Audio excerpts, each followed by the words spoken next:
ദൂരത്തും ചാരത്തുമായി ഞങ്ങളുടെ ശബ്ദപരിധിക്കുള്ളിൽ നിന്നുകൊണ്ട് ഞങ്ങളെ ശ്രവിച്ചു കൊണ്ടിരിക്കുന്ന മാന്യ ശ്രോതാക്കൾക്ക് വീണ്ടും വരുന്നവനായ യേശുക്രിസ്തുവിൻ്റെ നിസ്തുല്യമായ നാമത്തിൽ ഞങ്ങളുടെ സ്നേഹവന്ദനം അറിയിച്ചു കൊള്ളുന്നു. ഈ സായാഹ്നത്തിൽ ദൈവ സന്നിധിയിൽ വന്ന നിമിഷം മുതൽ ദൈവ സാന്നിധ്യം അധികമായി നമുക്ക് അനുഭവിക്കുവാൻ സ്വർഗം കൃപ ചെയ്തല്ലോ. നമ്മെ നിർമ്മിച്ച ദൈവത്തെ നമസ്കരിച്ച് സ്തോത്രം ചെയ്ത് സ്തുതിക്കുവാനും ആത്മീക ഗീതങ്ങൾ പാടി ആത്മാവിൽ സന്തോഷിച്ച് വിടുതലും സ്വസ്ഥതയും ചൈതന്യവും പ്രാപിക്കുവാൻ സ്വർഗം ഇതുവരെ കൃപ ചെയ്തതോർത്ത് ദൈവത്തെ സ്തുതിക്കുന്നു.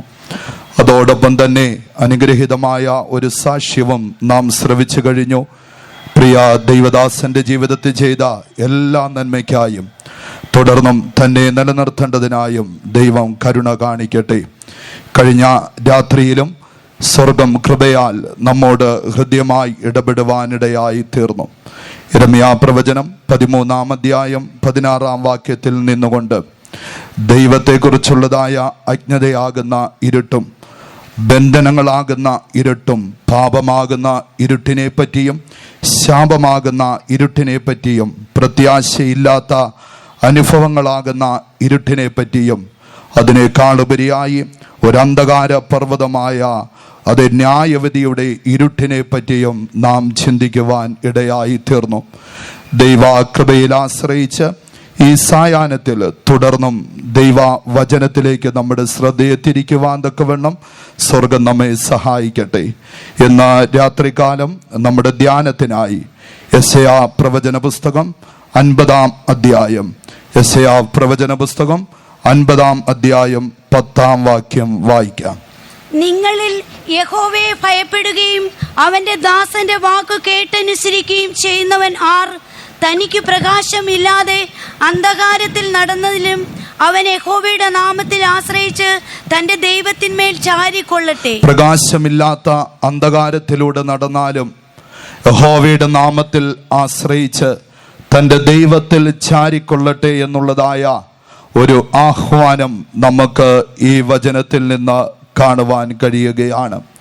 മുഴുവൻ ലോകത്തിലേക്ക് നാം നോക്കുമ്പോൾ മുൻപ് ഓർപ്പിച്ചതുപോലെ തന്നെ ശാപമാകുന്ന ഇരുട്ട്, രോഗമാകുന്ന ഇരുട്ട്, പൈശാചികമായ ബന്ധനങ്ങളാകുന്നതായ ഇരുട്ട്, അതിനേക്കാളുപരിയായി ലോകം ഒരു ന്യായവിധിയുടെ വക്കിലേക്ക് നീങ്ങിക്കൊണ്ടിരിക്കുന്നുവെന്നുള്ളതായ മുന്നറിയിപ്പ്, ഇതെല്ലാം നമ്മുടെ സമൂഹത്തിൽ ഒന്നല്ലെങ്കിൽ മറ്റൊരു വിധത്തിൽ നാം ഗ്രഹിക്കുകയും അറിയുകയും ചെയ്തുകൊണ്ട് ഇരിക്കുകയാണല്ലോ.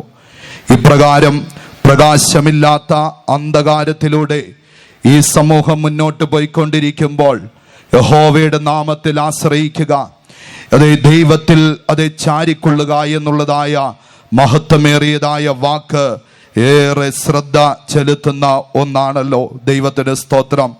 അതേ ഭൂമിയിൽ ഉണ്ടായിരുന്നതായ മുൻകാലങ്ങളിൽ ജീവിച്ചിരിക്കുകയും പല നിലയിൽ വ്യക്തി പ്രഭാവം വെളിപ്പെടുത്തുകയും ചെയ്തതായ അനേക മഹാത്മാക്കൾ ഇരുട്ടിൽ നിന്ന് വെളിച്ചത്തിലേക്ക് വരുന്നതിനെ കുറിച്ച് ഹൃദ്യമായി സംസാരിക്കുവാൻ ഇടയായിട്ടുണ്ട്.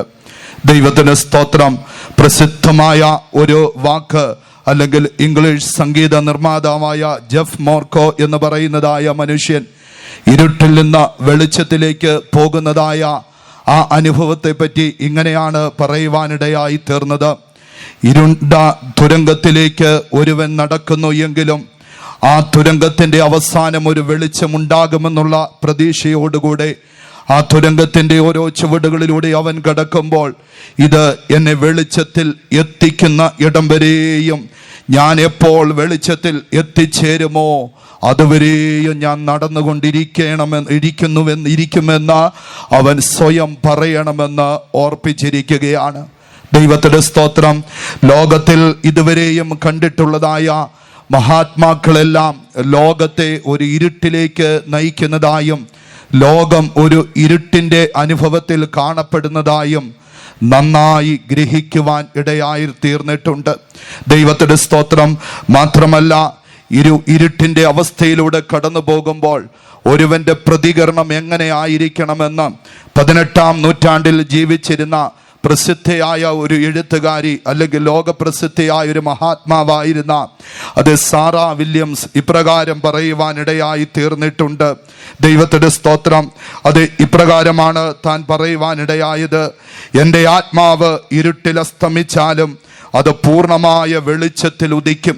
കാരണം ഇരുട്ടിനെ അല്ലെങ്കിൽ രാത്രിയെ ഭയപ്പെടുവാൻ കഴിയാത്ത വിധത്തിൽ ഞാൻ വെളിച്ചത്തെ സ്നേഹിച്ചിട്ടുണ്ട്. ദൈവത്തിന്റെ സ്തോത്രം. ഒരു ദൈവ പൈതലിൻ്റെ ആത്മീക ജീവിതത്തിലും ഉത്തേജനം നൽകുന്നതായ മഹത്വമേറിയൊരു വാക്കാണല്ലോ നമുക്ക് കേൾക്കുവാൻ കഴിഞ്ഞത്. ഭക്തന്മാർ പാടുവാൻ ഇടയായി തീർന്നിട്ടുണ്ട്. തിരുവചനം ഇങ്ങനെ പറയുവാൻ ഇടയായി തീർന്നിട്ടുണ്ട്: അതേ, രാത്രി കഴിവാറായി ഒരു പകൽ അടുത്തുകൊണ്ടിരിക്കുന്നു. അതുകൊണ്ട് നാം പകലിനുള്ളവരാകയാൽ ഇരുട്ടിനേക്കാൾ അധികമായി വെളിച്ചത്തെ സ്നേഹിക്കുക. ദൈവത്തിന്റെ സ്തോത്രം. ഇന്ന് രാത്രികാലവും ആ വെളിച്ചത്തെ പ്രതീക്ഷിച്ചുകൊണ്ട്, ഒരു പ്രകാശത്തെ പ്രതീക്ഷിച്ചുകൊണ്ട് യഹോവയിൽ ചാരി ജീവിക്കുവാൻ പരിശുദ്ധാത്മാവ് നമ്മോട് ആഹ്വാനം ചെയ്യുകയാണ്. ദൈവത്തിന്റെ സ്തോത്രം. വീണ്ടും നമ്മൾ വായിച്ചതായ വചനത്തിലേക്ക്, യെശയ്യാ പ്രവചനം 50-ാം അധ്യായം 10-ാം വാക്യത്തിന്റെ 2-ാം ഭാഗത്തിലേക്ക് നമ്മുടെ ശ്രദ്ധയെ തിരിക്കാം. ഒരുവൻ പ്രകാശമില്ലാത്ത അന്ധകാരത്തിൽ, വായിക്കാം. തനിക്ക് പ്രകാശമില്ലാതെ അന്ധകാരത്തിൽ നടന്നാലും അവൻ യഹോവയുടെ നാമത്തിൽ ആശ്രയിച്ച് തന്റെ ദൈവത്തിന്മേൽ ചാരിക്കൊള്ളട്ടെ. ദൈവനാമത്തിന് മഹത്വം ഉണ്ടാകട്ടെ. യഹോവയുടെ നാമത്തിൽ ആശ്രയിച്ച് അതേ തൻ്റെ ദൈവത്തിൽ ചാരുന്നെങ്കിൽ അവൻ നിശ്ചയമായിട്ടും ഇന്നത്തെ ഇരുട്ട് മാറ്റപ്പെട്ടിട്ട് അടുത്ത ഒരു വലിയ വെളിച്ചത്തിലേക്ക് അവന് എത്തിച്ചേരുവാൻ കഴിയും. അത് മറ്റൊരു ലോകത്തിലല്ല, ഈ ലോകത്തിൽ തന്നെ അവനോട് സമീപിച്ചു കൊണ്ടിരിക്കുന്നതായ, അവൻ്റെ അടുക്കൽ നിൽക്കുന്നതായ, അവനോടൊപ്പം ചേരുന്നതായ ഒരു മഹത്വമേറിയതായ വെളിച്ചത്തിൽ അവന് ജീവിക്കുവാൻ കഴിയുമെന്ന് ഓർപ്പിക്കുകയാണ്. യോഹന്നാന്റെ സുവിശേഷം 1-ാം അധ്യായം 9-ാം വാക്യത്തിലേക്ക് വരുമ്പോൾ, നമ്മുടെ കർത്താവായ യേശു ക്രിസ്തുവിൻ്റെ അന്നത്തെ ശുശ്രൂഷയ്ക്കുള്ളതായ ആഗമനത്തെ പ്രതീക്ഷിച്ചു കൊണ്ടിരുന്ന മനുഷ്യരോട് വിളിച്ചു പറഞ്ഞതായ ഒരു വാക്കുണ്ട്: ഏത് മനുഷ്യനെയും പ്രകാശിപ്പിക്കേണ്ടതിന് സത്യവെളിച്ചമായി അതേ ലോകത്തിലേക്ക്, സത്യവെളിച്ചം ലോകത്തിലേക്ക് വന്നുകൊണ്ടേയിരുന്നു. ദൈവത്തിന് സ്തോത്രം. ആ സത്യവെളിച്ചം ഈ ആയുർ ദേശത്തിൽ, ഈ സായാഹ്നത്തിൽ പ്രകാശിച്ചു കൊണ്ടേയിരിക്കുകയാണ്. ഈ സത്യവെളിച്ചം എന്നുള്ളത് നമ്മുടെ കർത്താവായ യേശു ക്രിസ്തുവാണെന്നും, യേശു ക്രിസ്തുവിലൂടെ ഉരുത്തിരിഞ്ഞതായ തൻ്റെ കാൽവറി മരണത്തിലൂടെ അതേ മനുഷ്യരാശിക്ക് നൽകി കൊടുത്തതായ അതിതേജസ്സേറിയതായ, അധികമായി പ്രകാശിച്ചു കൊണ്ടിരിക്കുന്നതായ അത്ഭുത പ്രകാശമായ സുവിശേഷമാണെന്നുള്ളതും ഞങ്ങൾ ഇന്ന് രാത്രികാലം ഓർപ്പിച്ചു കൊള്ളട്ടെ. വിശുദ്ധ പത്രോസ് ഇപ്രകാരം പറയുവാനിടയായി തീർന്നു.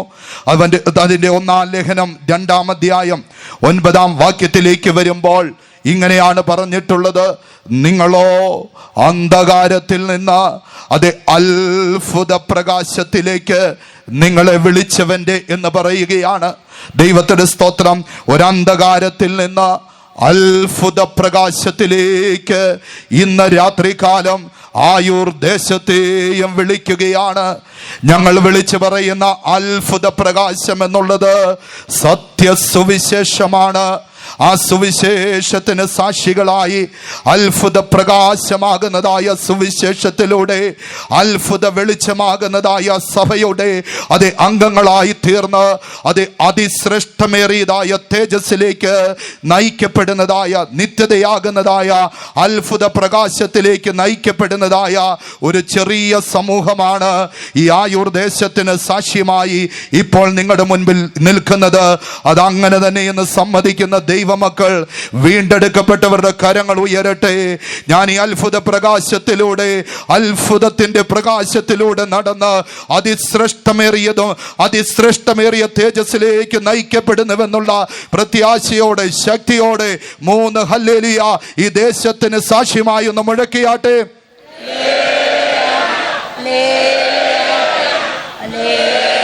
ദൈവത്തിന് സ്തോത്രം. ഈ അത്ഭുത പ്രകാശമായ തേജസ്സിന്റെ അല്ലെങ്കിൽ വെളിച്ചത്തിന്റെ ചില ഭാഗങ്ങൾ നിങ്ങളെ ഓർപ്പിക്കുകയാണ്.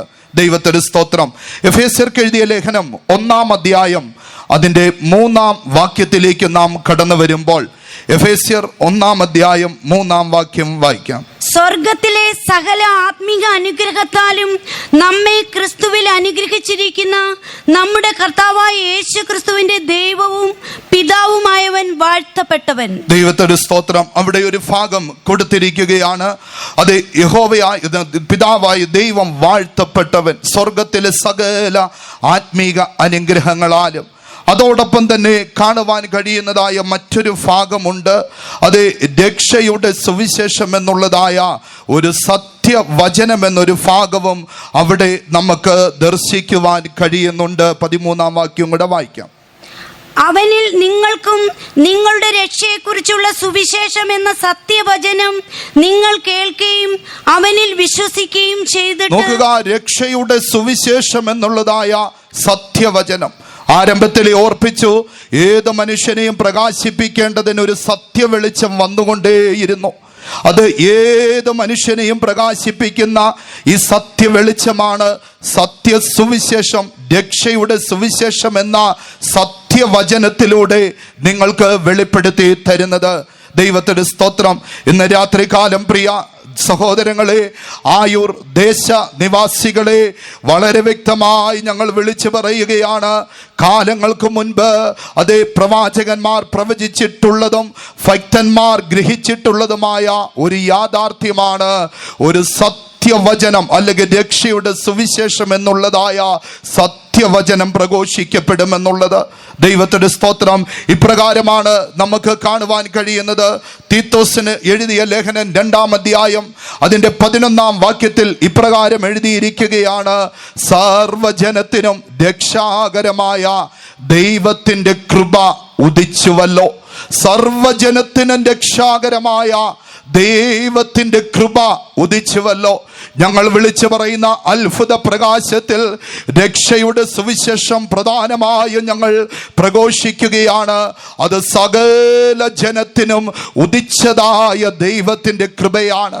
കാലങ്ങൾക്ക് മുൻപ് ഒരു നാടോടി പ്രവാചകനായി അതേ ശുശ്രൂഷ ചെയ്തിരുന്ന ഒരു പ്രവാചകനെ പറ്റി സത്യ വേദപുസ്തകം പരാമർശിക്കുന്നുണ്ട്. അവന്റെ പേര് ബിലയാം എന്നാണ്.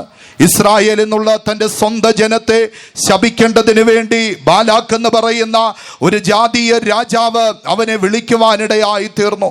അവൻ പർവ്വതങ്ങളുടെ മുകളിൽ കയറി നിന്നുകൊണ്ട് അതേ ദൂരത്തേക്ക് നോക്കി ഇസ്രായേൽ സന്തതിയെ ജനത്തെ കണ്ടിട്ട് അവർക്കുണ്ടാകുവാൻ പോകുന്നതായ ഭാവി അനുഗ്രഹത്തെ ഇപ്രകാരം പറയുകയാണ്: യാക്കോബിൽ നിന്ന് ഒരു നക്ഷത്രം ഉദിക്കും. ദൈവത്തിന്റെ സ്തോത്രം. കാലങ്ങൾ മുൻപേ യേശു തമ്പുരാന്റെ ഉദയത്തെ ഒരു നക്ഷത്ര ഉദയമായിട്ട് പ്രവാചകൻ കാണുവാൻ ഇടയായി തീർന്നു.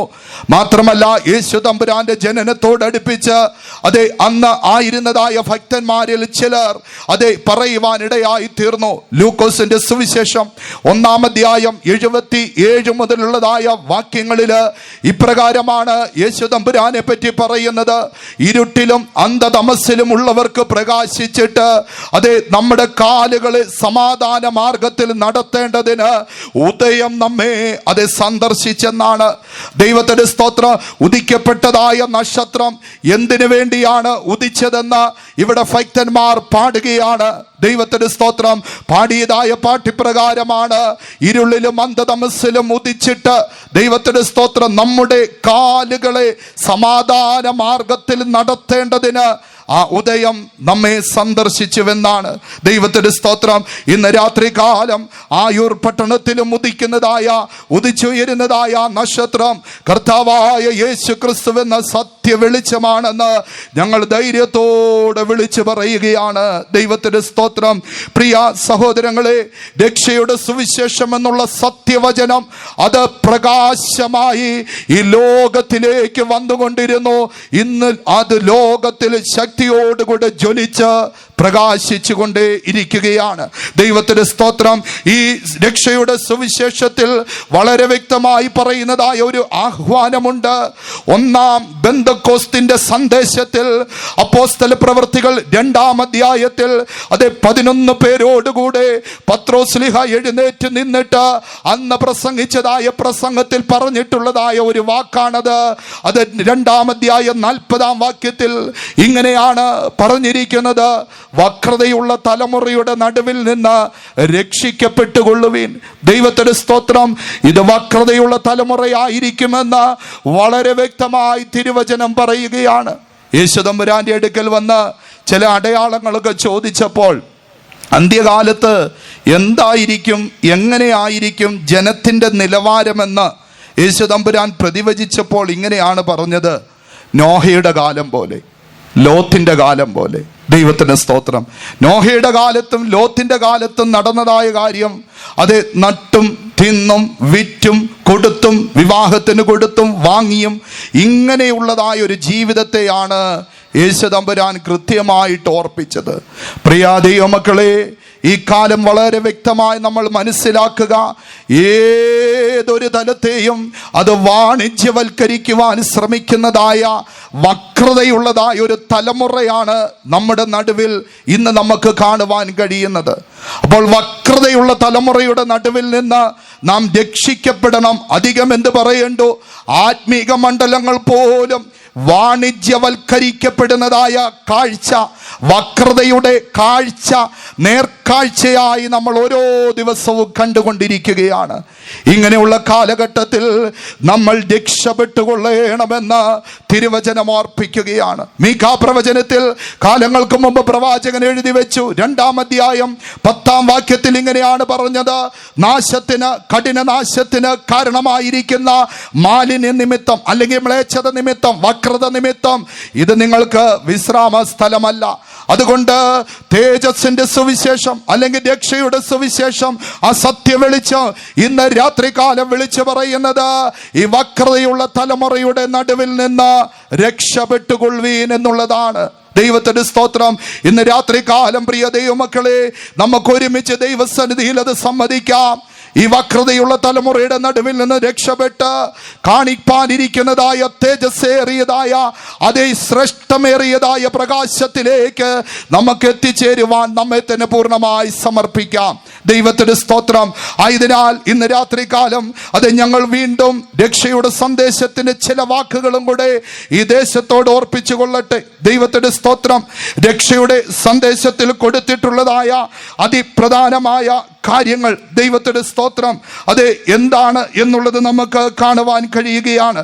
ദൈവത്തിന്റെ സ്തോത്രം. രക്ഷ എന്നുള്ള അനുഭവത്തെ അടിമത്തത്തിൽ നിന്നുള്ളതായ രക്ഷയായി അപ്പോസ്തല പ്രവൃത്തികൾ 7-ാം അധ്യായം 25-ാം വാക്യത്തിലേക്ക് വരുമ്പോൾ നമുക്ക് കാണുവാൻ കഴിയുകയാണ്. അടുത്തതായിട്ട് നോക്കുമ്പോൾ ശത്രുക്കളുടെ കയ്യിൽ നിന്നുള്ളതായ രക്ഷയായിട്ട് ലൂക്കോസിന്റെ സുവിശേഷം 1-ാം അധ്യായത്തിൽ നമുക്ക് കാണുവാൻ കഴിയുകയാണ്. കൂടാതെ പാപത്തിൽ നിന്നുള്ളതായ രക്ഷ, ശാപത്തിൽ നിന്നുള്ളതായ രക്ഷ, ഈ വിധത്തിലുള്ളതായ രക്ഷ ഈ നാളുകളിൽ നമുക്ക് പ്രാപിക്കുവാൻ കഴിയുന്നു. അതുമാത്രമല്ല, അതിപ്രധാനമായൊരു കാര്യം, ഈ രക്ഷ പ്രാപിപ്പാൻ എന്ത് ചെയ്യണമെന്നൊരു ചോദ്യം 1-ാം നൂറ്റാണ്ടിലെ ഭക്തന്മാരോട് ചോദിക്കുവാനിടയായി തീർന്നു. 1-ാം നൂറ്റാണ്ടിലെ ചോദ്യം, അതേ, ഞങ്ങൾ എന്ത് ചെയ്യേണ്ടുവെന്ന് ചോദിച്ചപ്പോൾ കർത്താവായ യേശു ക്രിസ്തുവിൽ വിശ്വസിക്കുക എന്ന് വിശുദ്ധന്മാർ അതിന് മറുപടി നൽകി. ഇന്ന് രാത്രികാലം ഞങ്ങൾ ഈ ദേശത്തോട് വിളിച്ചു പറയുന്നു, കർത്താവായ യേശു ക്രിസ്തുവിൽ വിശ്വസിക്കുക. അങ്ങനെയാണെങ്കിൽ എന്താണ് വിശ്വസിക്കേണ്ടത്? റോമർക്ക് എഴുതിയ ലേഖനം 10-ാം അധ്യായം 9-ാം വാക്യത്തിലേക്ക് വരുമ്പോൾ വിശ്വസിക്കേണ്ടതായ കാര്യം, അതരം കൊണ്ട് ഏറ്റുപറയേണ്ടതായ കാര്യം, 2 കാര്യങ്ങൾ ഓർപ്പിക്കുന്നു. ദയവായി വായിക്കാം. യേശുവിനെ കർത്താവ് എന്ന് വായുകൊണ്ട് ഏറ്റുപറയുകയും ദൈവം അവനെ മരിച്ചവരിൽ നിന്ന് ഉയർത്തെഴുന്നേൽപ്പിച്ചു എന്ന് ഹൃദയം കൊണ്ട് വിശ്വസിക്കുകയും ചെയ്താൽ നീ രക്ഷിക്കപ്പെടും. തുടർന്ന് 10-ാം വാക്യം. ഹൃദയം കൊണ്ട് നീതിക്കായി വിശ്വസിക്കുകയും വായ് കൊണ്ട് രക്ഷയ്ക്കായി ഏറ്റുപറയുകയും. നോക്കുക, രക്ഷിക്കപ്പെടുവാനുള്ളതായ മാർഗം യേശുവിനെ കർത്താവെന്ന് വായ് കൊണ്ട് ഏറ്റുപറയണം. ഇന്ന് ദയവായി നിങ്ങൾ ശ്രദ്ധിച്ചാട്ടെ, യേശുവിനെ കർത്താവെന്ന് വായ് കൊണ്ട് ഏറ്റുപറയുമ്പോൾ നമുക്ക് രക്ഷയുണ്ടാകുകയാണ്. എന്നാൽ മറ്റൊരു ഭാഗമുണ്ട്. കുറച്ചു കാലവും കൂടെ കഴിയുമ്പോൾ ഒന്ന് സംഭവിക്കുവാൻ പോകുന്നു. ഫിലിപ്പിയർക്ക് എഴുതിയ ലേഖനം 2-ാം അധ്യായം അതിന്റെ 10-ാം വാക്യത്തിലേക്ക് വരുമ്പോൾ സ്വർലോകരുടെയും ഭൂലോകരുടെയും അധോലോകരുടെയും എല്ലാ മുഴങ്കാലുകൾ മടങ്ങിയിട്ട് യേശുവിനെ കർത്താവെന്ന് വായ് കൊണ്ട് ഏറ്റ് പറയേണ്ടി വരുമെന്നാണ് പറഞ്ഞിരിക്കുന്നത്. അതുകൊണ്ട് ദയവായി ഞങ്ങളുടെ സന്ദേശത്തെ ഒരുപക്ഷെ ഹൃദയത്തിലെങ്കിലും നിരസിക്കുന്നവരോട് ഞങ്ങൾ ഇന്ന് രാത്രി കാലം ഓർപ്പിച്ചു കൊള്ളട്ടെ. ദൂരത്ത് നിന്ന് ഞങ്ങളുടെ ശബ്ദം കേൾക്കുന്ന പ്രിയ സ്നേഹിത, അതെ, ഇത് വെറും ഒരു കഥയായിട്ട് മാത്രം നിങ്ങൾ തള്ളിക്കളയാതെ ഇന്ന് രാത്രി ഞങ്ങൾ സുവിശേഷിക്കുന്നതായ ഈ മഹത്വമേറിയ സുവിശേഷത്തിൽ അതിപ്രധാനമായി അടങ്ങിയിരിക്കുന്ന കാര്യം, ഇന്ന് നീ കർത്താവിനെ യേശുവിന്റെ കർത്താവെന്ന് നീ വായികൊണ്ട് ഏറ്റുപറഞ്ഞാൽ ഇന്ന് നിനക്ക് രക്ഷയാണ്. അല്ല, ഇന്ന് അതിനെ തിരസ്കരിച്ചാൽ പിന്നീട് നീ കർത്താവെന്ന് ഏറ്റുപറയേണ്ടി വരും, പക്ഷെ രക്ഷയുണ്ടാകത്തില്ല. ആയതിനാൽ ഈ ദേശം രക്ഷിക്കപ്പെടുവാൻ തക്കവണ്ണം സ്വർഗം ഇതാ ഒരു തുറന്ന വാതിൽ മുൻപിൽ വെച്ചിരിക്കുന്നു. ദൈവത്തിന്റെ സ്തോത്രം. അത് മാത്രമല്ല, ഈ രക്ഷയുടെ ആഴത്തെ പറ്റി ഭക്തന്മാർ മനസ്സിലാക്കിയിട്ട് ദൈവത്തിന്റെ സ്തോത്രം എബ്രായർക്ക് എഴുതിയ ലേഖനത്തിന്റെ 2-ാം അധ്യായം 4-ാം വാക്യത്തിൽ ഇങ്ങനെ ഓർപ്പിക്കുവാൻ ഇടയായി തീർന്നു. ഇത്ര വലിയ രക്ഷയെ ഗണ്യമാക്കാതെ പോയാൽ എങ്ങനെ തെറ്റിയൊഴിയും? ആയുർദേശമേ, ഞങ്ങൾക്ക് വിളിച്ചു പറയുവാനുള്ള രക്ഷയുടെ സുവിശേഷം എന്നുള്ള സത്യവചനം ഇതാണ്. ഇത്ര വലിയ രക്ഷ, ദൈവത്തിന്റെ സ്തോത്രം, അത് നിങ്ങൾ ഗണ്യമാക്കാതെ പോയാൽ എങ്ങനെ തെറ്റിയൊഴിയും? ഇന്ന് രാത്രികാലം ഈ ചോദ്യം നിങ്ങളുടെ ഹൃദയത്തിൽ ഇരിക്കട്ടെ. ദൈവമക്കളെ, നമുക്ക് ഒരുമിച്ച് ദേശത്തിന് വേണ്ടി ഇടിവിൽ നിൽക്കാം. ഈ ദേശം നശിച്ചു പോകാതിരിക്കേണ്ടതിന് നമുക്കൊരു തീരുമാനത്തോടെ പ്രാർത്ഥിക്കാമെന്നുള്ള തീരുമാനത്തോടെ മടങ്ങിപ്പോകാം. വിശുദ്ധന്മാർ കാലങ്ങൾക്ക് മുമ്പ് നമ്മുടെ അധരങ്ങളിൽ അതേ നമുക്ക് പഠിപ്പിച്ചു തന്നതായ പാട്ടിന്റെ ചില വരികൾ ഇപ്പോൾ നമുക്കൊരു നിമിഷം പാടാം. അത് ചേർന്ന് പാടി കരങ്ങളടിച്ച് ഈ ദേശം വിടുവിക്കപ്പെടുവാൻ തക്കവണ്ണം നമുക്ക് ദൈവത്തിന്റെ കരങ്ങളിൽ സമർപ്പിക്കാം. ഈ വലിയ രക്ഷയെ നീ വിട്ടുപോകയോ നഷ്ടമാക്കയോ? ഈ വലിയ രക്ഷയെ നീ വിട്ടുപോകയോ നഷ്ടമാക്കയോ? കിട്ടുകില്ല രക്ഷയ്ക്കുള്ള സമയങ്ങൾ ഈ സമയം പോ. കിട്ടുകില്ല രക്ഷയ്ക്കുള്ള സമയങ്ങൾ ഈ സമയം പോ. വന്ധ്യദൂത് കേട്ടിടുന്നു വന്നു ചേരുക, വന്നു ചേരുക. അന്ത്യദൂത് കേട്ടിടുന്നു വന്നു ചേരുക, നീ വന്നു ചേരുക. വാതിലടയാൻ സമയം ആസന്നമായി, നീ നാശമാകല്ലേ. വാതിലടയാൻ സമയം ആസന്നമായി, നീ നാശമാകല്ലേ. ഓ, ഈ വലിയ രക്ഷയെ നീ വിട്ടുപോകയോ നഷ്ടമാക്കയോ? ഓ, ഈ വലിയ രക്ഷയെ നീ വിട്ടുപോകയോ നഷ്ടമാക്കയോ? പ്രകാശമില്ലാത്ത ഇരുട്ടിലൂടെ നടക്കുമ്പോൾ യഹോവയുടെ നാമത്തിൽ ആശ്രയിച്ച് ചാരുവാൻ നമ്മുടെ കർത്താവ് നൽകിയതായ സുവിശേഷത്തിന്റെ മറ്റൊരു ഭാഗമാണ് രാജ്യത്തിന്റെ സുവിശേഷം എന്നുള്ള ഭാഗം. ഒന്നാമതായി നാം രക്ഷയുടെ സുവിശേഷത്തെ പറ്റി ചിന്തിച്ചു. ഇപ്പോൾ നമ്മൾ രാജ്യത്തിന്റെ സുവിശേഷത്തെ പറ്റി ചിന്തിക്കുകയാണ്. ഈ ലോകം ഒരു ന്യായവിധിയുടെ അന്ധകാരത്തിലേക്ക്, ഒരു അന്ധകാര പർവ്വതത്തിലേക്ക് ആയിക്കൊണ്ടിരിക്കുന്നുവെന്ന് നമുക്ക് ചിന്തിക്കുവാനും ഗ്രഹിക്കുവാനും കഴിയുന്നല്ലോ. അങ്ങനെ ഇരിക്കുമ്പോൾ ഇവിടം വിട്ട് മറ്റൊരു ലോകത്തിലേക്ക്, നമുക്കറിയാം ശാസ്ത്രലോകം അതിതീവ്രമായി ശ്രമിച്ചു കൊണ്ടിരിക്കുന്ന ഒരു കാര്യമാണ് മറ്റൊരു ഗ്രഹത്തിൽ പോയി ഏതെങ്കിലും വിധത്തിലുള്ളതായ ഒരു സംവിധാനം ഉണ്ടാക്കണമെന്ന്. ഒരു പരിധിവരെ അവർ വിജയിച്ചുവെന്ന് തോന്നുമ്പോഴും ഒരു കാര്യം യാഥാർത്ഥ്യമാണ്. നക്ഷത്രങ്ങൾക്ക് മുകളിൽ പോയി നീ കൂടുവെച്ചാലും അവിടെ നിന്ന് വലിച്ചിറക്കുന്നതായ കാലം വരുന്നു. അത് ഞങ്ങൾ പ്രസ്താവിക്കുന്ന സത്യവേദ പുസ്തകത്തിൽ എഴുതിയിട്ടുള്ളതായ മാറ്റമില്ലാത്ത വാക്കാണ്.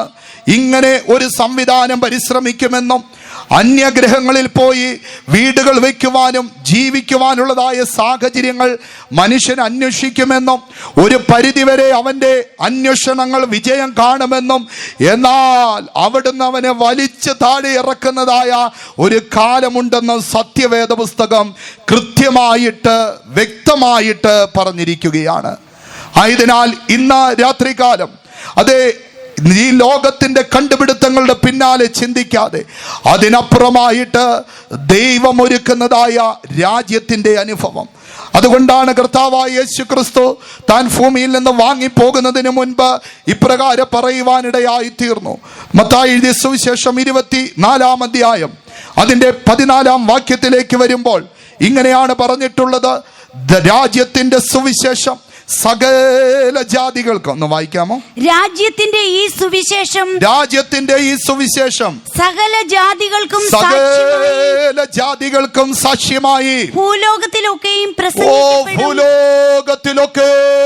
പ്രസംഗിക്കപ്പെടും. അപ്പോൾ അവസാനം വരും. ദൈവത്തിന്റെ സ്തോത്രം. ഒരു കാര്യം ശ്രദ്ധേയമാണ്, യേശു തമ്പുരാൻ ഭൂമിയിലിരുന്നപ്പോൾ പ്രസംഗിച്ചത് ഈ രാജ്യത്തിന്റെ സുവിശേഷമാണ്.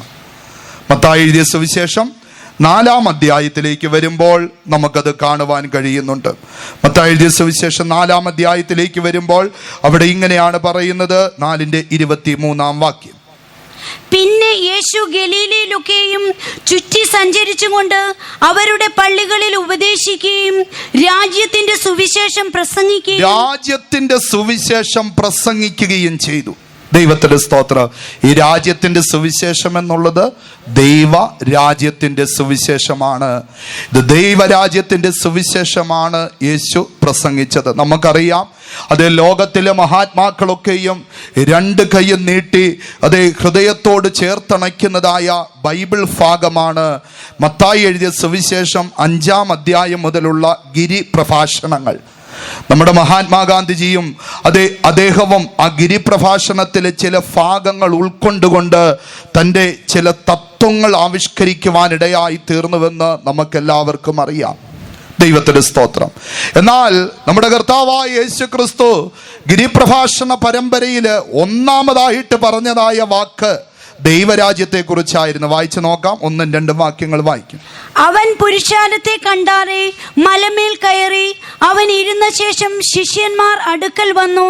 അവൻ തിരുവായി മൊഴിഞ്ഞ് അവരോട് ഉപദേശിച്ചതെന്തെന്നാൽ, ആത്മാവിൽ ദരിദ്രരായവർ ഭാഗ്യവാന്മാർ, സ്വർഗരാജ്യം അവർക്കുള്ളത്. അപ്പോൾ സ്വർഗരാജ്യത്തെ പറ്റിയാണ് നമ്മുടെ കർത്താവായ യേശു ക്രിസ്തു സംസാരിക്കുവാൻ തുടങ്ങിയത്. ഈ സ്വർഗരാജ്യത്തിന്റെ സുവിശേഷം സകല ജാതികൾക്കും അടയാളമായി ഭൂലോകം മുഴുവനും പ്രസംഗിക്കപ്പെടും. അത് പ്രസംഗിക്കപ്പെട്ടുകൊണ്ടേയിരിക്കുന്നു. ഇപ്പോൾ നമ്മൾ ആയൂർ പട്ടണത്തിൽ കൂടി ഇരുന്ന് പ്രസംഗിക്കുന്ന സമയത്ത് തന്നെ അത് 100 കണക്കിനിടങ്ങളിൽ 1000 ജനങ്ങൾ ഈ ദൈവരാജ്യത്തിന്റെ സുവിശേഷം പല മാധ്യമങ്ങളിലൂടെ കേട്ടുകൊണ്ടേയിരിക്കുന്നുവെന്നുള്ളത് എത്രയോ യാഥാർത്ഥ്യമായ കാര്യമാണ്. ദൈവത്തിന്റെ സ്തോത്രം. അപ്പോൾ പ്രിയ ദൈവമക്കളെ, ദൈവരാജ്യത്തിന്റെ സുവിശേഷമാണ് യേശു തമ്പുരാൻ ഭൂമിയിൽ വെച്ച് പ്രസംഗിച്ചു കൊണ്ടിരുന്നത്. നമുക്കറിയാം, കാലുകൾ ഇടറത്തക്കവണ്ണമുള്ളതായ അന്ധകാര പർവ്വതത്തിലേക്ക് നിങ്ങൾ തള്ളപ്പെടുന്നതിന് മുൻപ് ദൈവമായ യഹോവയ്ക്ക് മഹത്വം കൊടുത്ത് തൻ്റെ ദൈവമായ യഹോവയുടെ നാമത്തെ ഭയപ്പെട്ടും തൻ്റെ നാമത്തിൽ ആശ്രയിച്ചും ദൈവത്തിൽ ചാരുന്നു എങ്കിൽ അവർക്ക് വെളിപ്പെടുന്നതായ ഒന്നാണ് ദൈവരാജ്യം എന്നുള്ളതായ മർമ്മം. ദൈവത്തിന്റെ സ്തോത്രം.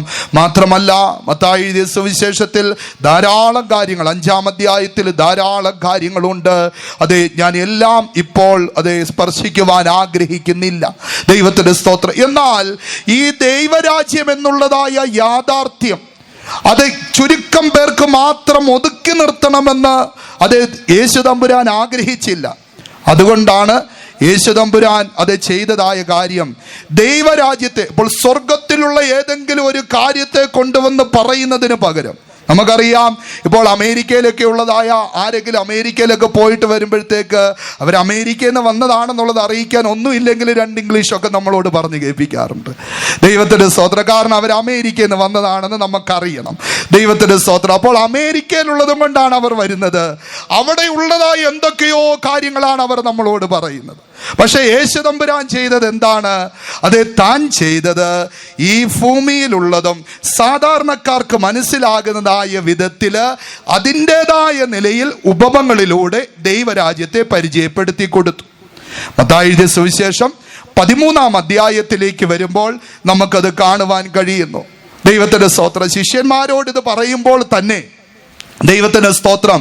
അതെ, ആ പറയുന്നതായ വാക്കുകൾ ദൈവത്തിന് സ്തോത്രം.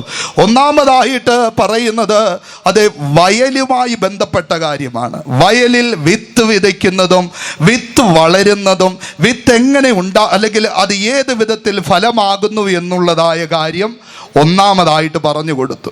ഈ ശിഷ്യന്മാർക്ക് എല്ലാം ഒന്നും ഗ്രഹിക്കുവാൻ കഴിയാത്തത് കൊണ്ട് അത് ഗ്രഹിക്കേണ്ടവർ അത് ഗ്രഹിച്ചു. വയലുമായി ബന്ധപ്പെട്ട് ജീവിക്കുന്നവർക്ക് കാര്യങ്ങൾ നന്നായിട്ട് ഗ്രഹിക്കുവാനിടയായി തീർന്നു. അവർ ആ വചനം കേട്ട് പോകുവാനിടയായി. എന്നാൽ രണ്ടാമത്തെ കൂട്ടത്തിൽ അല്ലെങ്കിൽ രണ്ടാമത്തെ ഒരനുഭവത്തിലേക്ക് വരുമ്പോൾ ഈ വിത്ത് വിതയ്ക്കുന്നതിൻ്റെ കൂടെ തന്നെ മറ്റൊന്ന് വളർന്നു വരുവാൻ സാധ്യതയുണ്ടെന്ന് യേശു തമ്പുരാൻ വളരെ വ്യക്തമായി പറഞ്ഞു തന്നു. അതെന്തായിരുന്നു? രാത്രിയിൽ ഉറങ്ങിയ സമയത്ത്, ഇപ്പോഴാരും ഉറങ്ങല്ലേ പ്ലീസ്, ദൈവത്തിന്റെ സ്തോത്രം. രാത്രിയിൽ ഉറങ്ങിയതായ സമയത്ത് എന്ത് ചെയ്തു? ശത്രു കൊണ്ടുവന്ന് കള വിതയ്ക്കുവാനിടയായി തീർന്നു. ദൈവത്തിന്റെ സ്തോത്രം. ഇത് രണ്ടും കൂടെ ഒരുമിച്ച് വളർന്നു വന്നപ്പോൾ ഉടയവനോട് ചോദിച്ചു എന്ത് ചെയ്യണമെന്ന്. പ്രിയ ദൈവമക്കളെ, വിത്തെന്ന് പറയുന്നത് ദൈവരാജ്യത്തിന്റെ വചനമാണ്. ദൈവത്തിന്റെ സ്തോത്ര. കള എന്ന് പറയുന്നത് കാലങ്ങൾക്ക് ശേഷം യേശു തമ്പുരാൻ ഈ മനോഹരമായ ഉപദേശം സ്ഥാപിച്ചു. ദൈവത്തിന്റെ സ്തോത്ര. ബെന്തക്കോസ്തിന്റെ ശക്തിയാൽ അതിശ്രേഷ്ഠമായ നിലയിൽ പാതാള ഗോപുരങ്ങൾക്ക് ജയിക്കുവാൻ കഴിയാത്ത നിലയിൽ ദൈവരാജ്യത്തിന്റെ പ്രത്യക്ഷമായ അടയാളമായ സഭ ഭൂമിയിൽ സ്ഥാപിച്ചു. കാലങ്ങൾ കഴിഞ്ഞു. 3 നൂറ്റാണ്ട് കൃത്യം കഴിഞ്ഞപ്പോൾ സഭയിലേക്ക് ജാതീയ ആചാരങ്ങൾ പ്രവേശിച്ചു. ദൈവത്തിന്റെ സ്തോത്രം. അതാണ് ആ കള എന്ന് പറയുന്നത്. എടുത്തു കളയട്ടെ എന്ന് ചോദിച്ചപ്പോൾ അരുത്, ലോകാവസാനത്തിങ്കിൽ അല്ലെങ്കിൽ കൊയ്ത്തോളം അത് വളരട്ടെ, അപ്പോൾ എടുത്തു കളയാം. ഇന്ന് രാത്രി കാലം ഒരു യാഥാർത്ഥ്യം ഹൃദയവേദനയോടെ ഞങ്ങൾ വിളിച്ചു പറയട്ടെ. യേശു തമ്പുരാന്റെ ഉദ്ദേശങ്ങളെല്ലാം അസ്ഥാനത്താക്കിയതുപോലെ പല ജാതീയ ആചാരങ്ങളും ലോകത്തിലേക്ക് അല്ലെങ്കിൽ സഭയിലേക്ക് പ്രവേശിച്ചു. ദൈവത്തിന്റെ സ്തോത്രം. എന്നാൽ അത് പരാജയപ്പെട്ടില്ല. പാതാളത്തിന്റെ ഗോപുരങ്ങൾക്ക് അതിനെ പരാജയപ്പെടുത്തുവാൻ കഴിയത്തില്ല എന്ന് പറഞ്ഞ് യേശു തമ്പുരാന്റെ വാക്കിൻ പ്രകാരം സത്യത്തെ ഇന്നും നിവരെ നിർത്തിക്കൊണ്ട് ഓരോ കാലഘട്ടങ്ങളിൽ ഭക്തന്മാരെ എഴുന്നേൽപ്പിച്ചു. ഇന്നും അത് നിലനിൽക്കുന്നുവെന്നുള്ളത് ആശ്വാസ്യകരവും പ്രത്യാശ നിർഭരവുമായ കാര്യമാണ്. അതിൻ്റെ സാക്ഷ്യമായിട്ടാണ് നമ്മൾ നിൽക്കുന്നത്. കളയൊരു വഴിക്ക് വളരുന്നെങ്കിൽ തന്നെയോ മറുഭാഗത്ത് യഥാർത്ഥമായ ഒരു വിത്ത് കൊയ്ത്തിന് വേണ്ടി വളർന്നുകൊണ്ടിരിക്കുന്നു. പ്രത്യാശയുള്ള ദൈവമക്കളുടെ കരങ്ങളൊന്ന് ഉയരട്ടെ. ശക്തിയോടെ ഒരു ഹല്ലേലൂയ മുഴക്കിയാട്ടെ. അപ്പോൾ കളയും ഇതിൻ്റെ കൂടെ വളരുന്നുവെന്നുള്ളത് യേശു തമ്പുരാൻ ഓർപ്പിക്കുവാനിടയായി. മൂന്നാമത് നമുക്ക് കാണുവാൻ കഴിയുന്നത് ദൈവത്തിന്റെ സ്തോത്രം പുളിച്ച മാവിനോട് സദൃശ്യമായിട്ട് അതിനെ ഓർപ്പിക്കുവാനിടയായി. നമുക്കറിയാം എന്തിനാ ഈ പുളിച്ച മാവിനോട് സദൃശ്യമായത്. പറഞ്ഞത് വേറൊന്നുമല്ല, വീട്ടിലിരിക്കുന്ന അമ്മച്ചിമാർക്കൊക്കെ മനസ്സിലാകാനാണ്. ദൈവത്തിന്റെ സ്തോത്രം. അവർക്ക് വയലിലെ കാര്യം പറഞ്ഞാലോ ബിസിനസ്സിലെ കാര്യം പറഞ്ഞാലോ ഇതൊന്നും ഗ്രഹിക്കാത്തത് കൊണ്ട് അവരോട് പറയുകയാണ്, ദൈവരാജ്യം എന്ന് പറഞ്ഞാൽ പുളിച്ച മാവിനോട് സദൃശ്യം. ഒരു സ്ത്രീ എടുത്ത് 3 പറ മാവിൽ എന്ത് ചെയ്തു? സകലവും പുളിച്ചു വരുവോളം അത് അടക്കി വെച്ചെന്നാണ്. ദേഹി ആത്മാവ് ദൈവരാജ്യത്തിന് വേണ്ടി വിശുദ്ധീകരിക്കപ്പെടുന്നതായ അനുഭവത്തെ ആയിട്ട് നമുക്കത് കാണുവാൻ കഴിയുന്നു. 1 തെസ്സലോനിക്കർ 5:23 അത് കൃത്യമായി എടുത്തെഴുതിയിട്ടുണ്ട്. ദൈവത്തിന്റെ സ്തോത്രം. ഇന്ന് രാത്രി കാലം ഞങ്ങൾ അത് ഓർപ്പിക്കട്ടെ.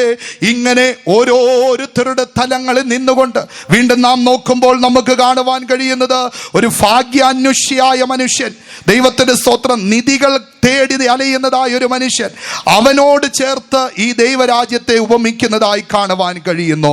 അടുത്തതായിട്ടൊരു വ്യാപാരിയോട് അവന്റെ ഹൃദയത്തെ മനസ്സിലാക്കിയിട്ട്, ഒരു വ്യാപാരിയുടെ ഹൃദയം എന്താണ്?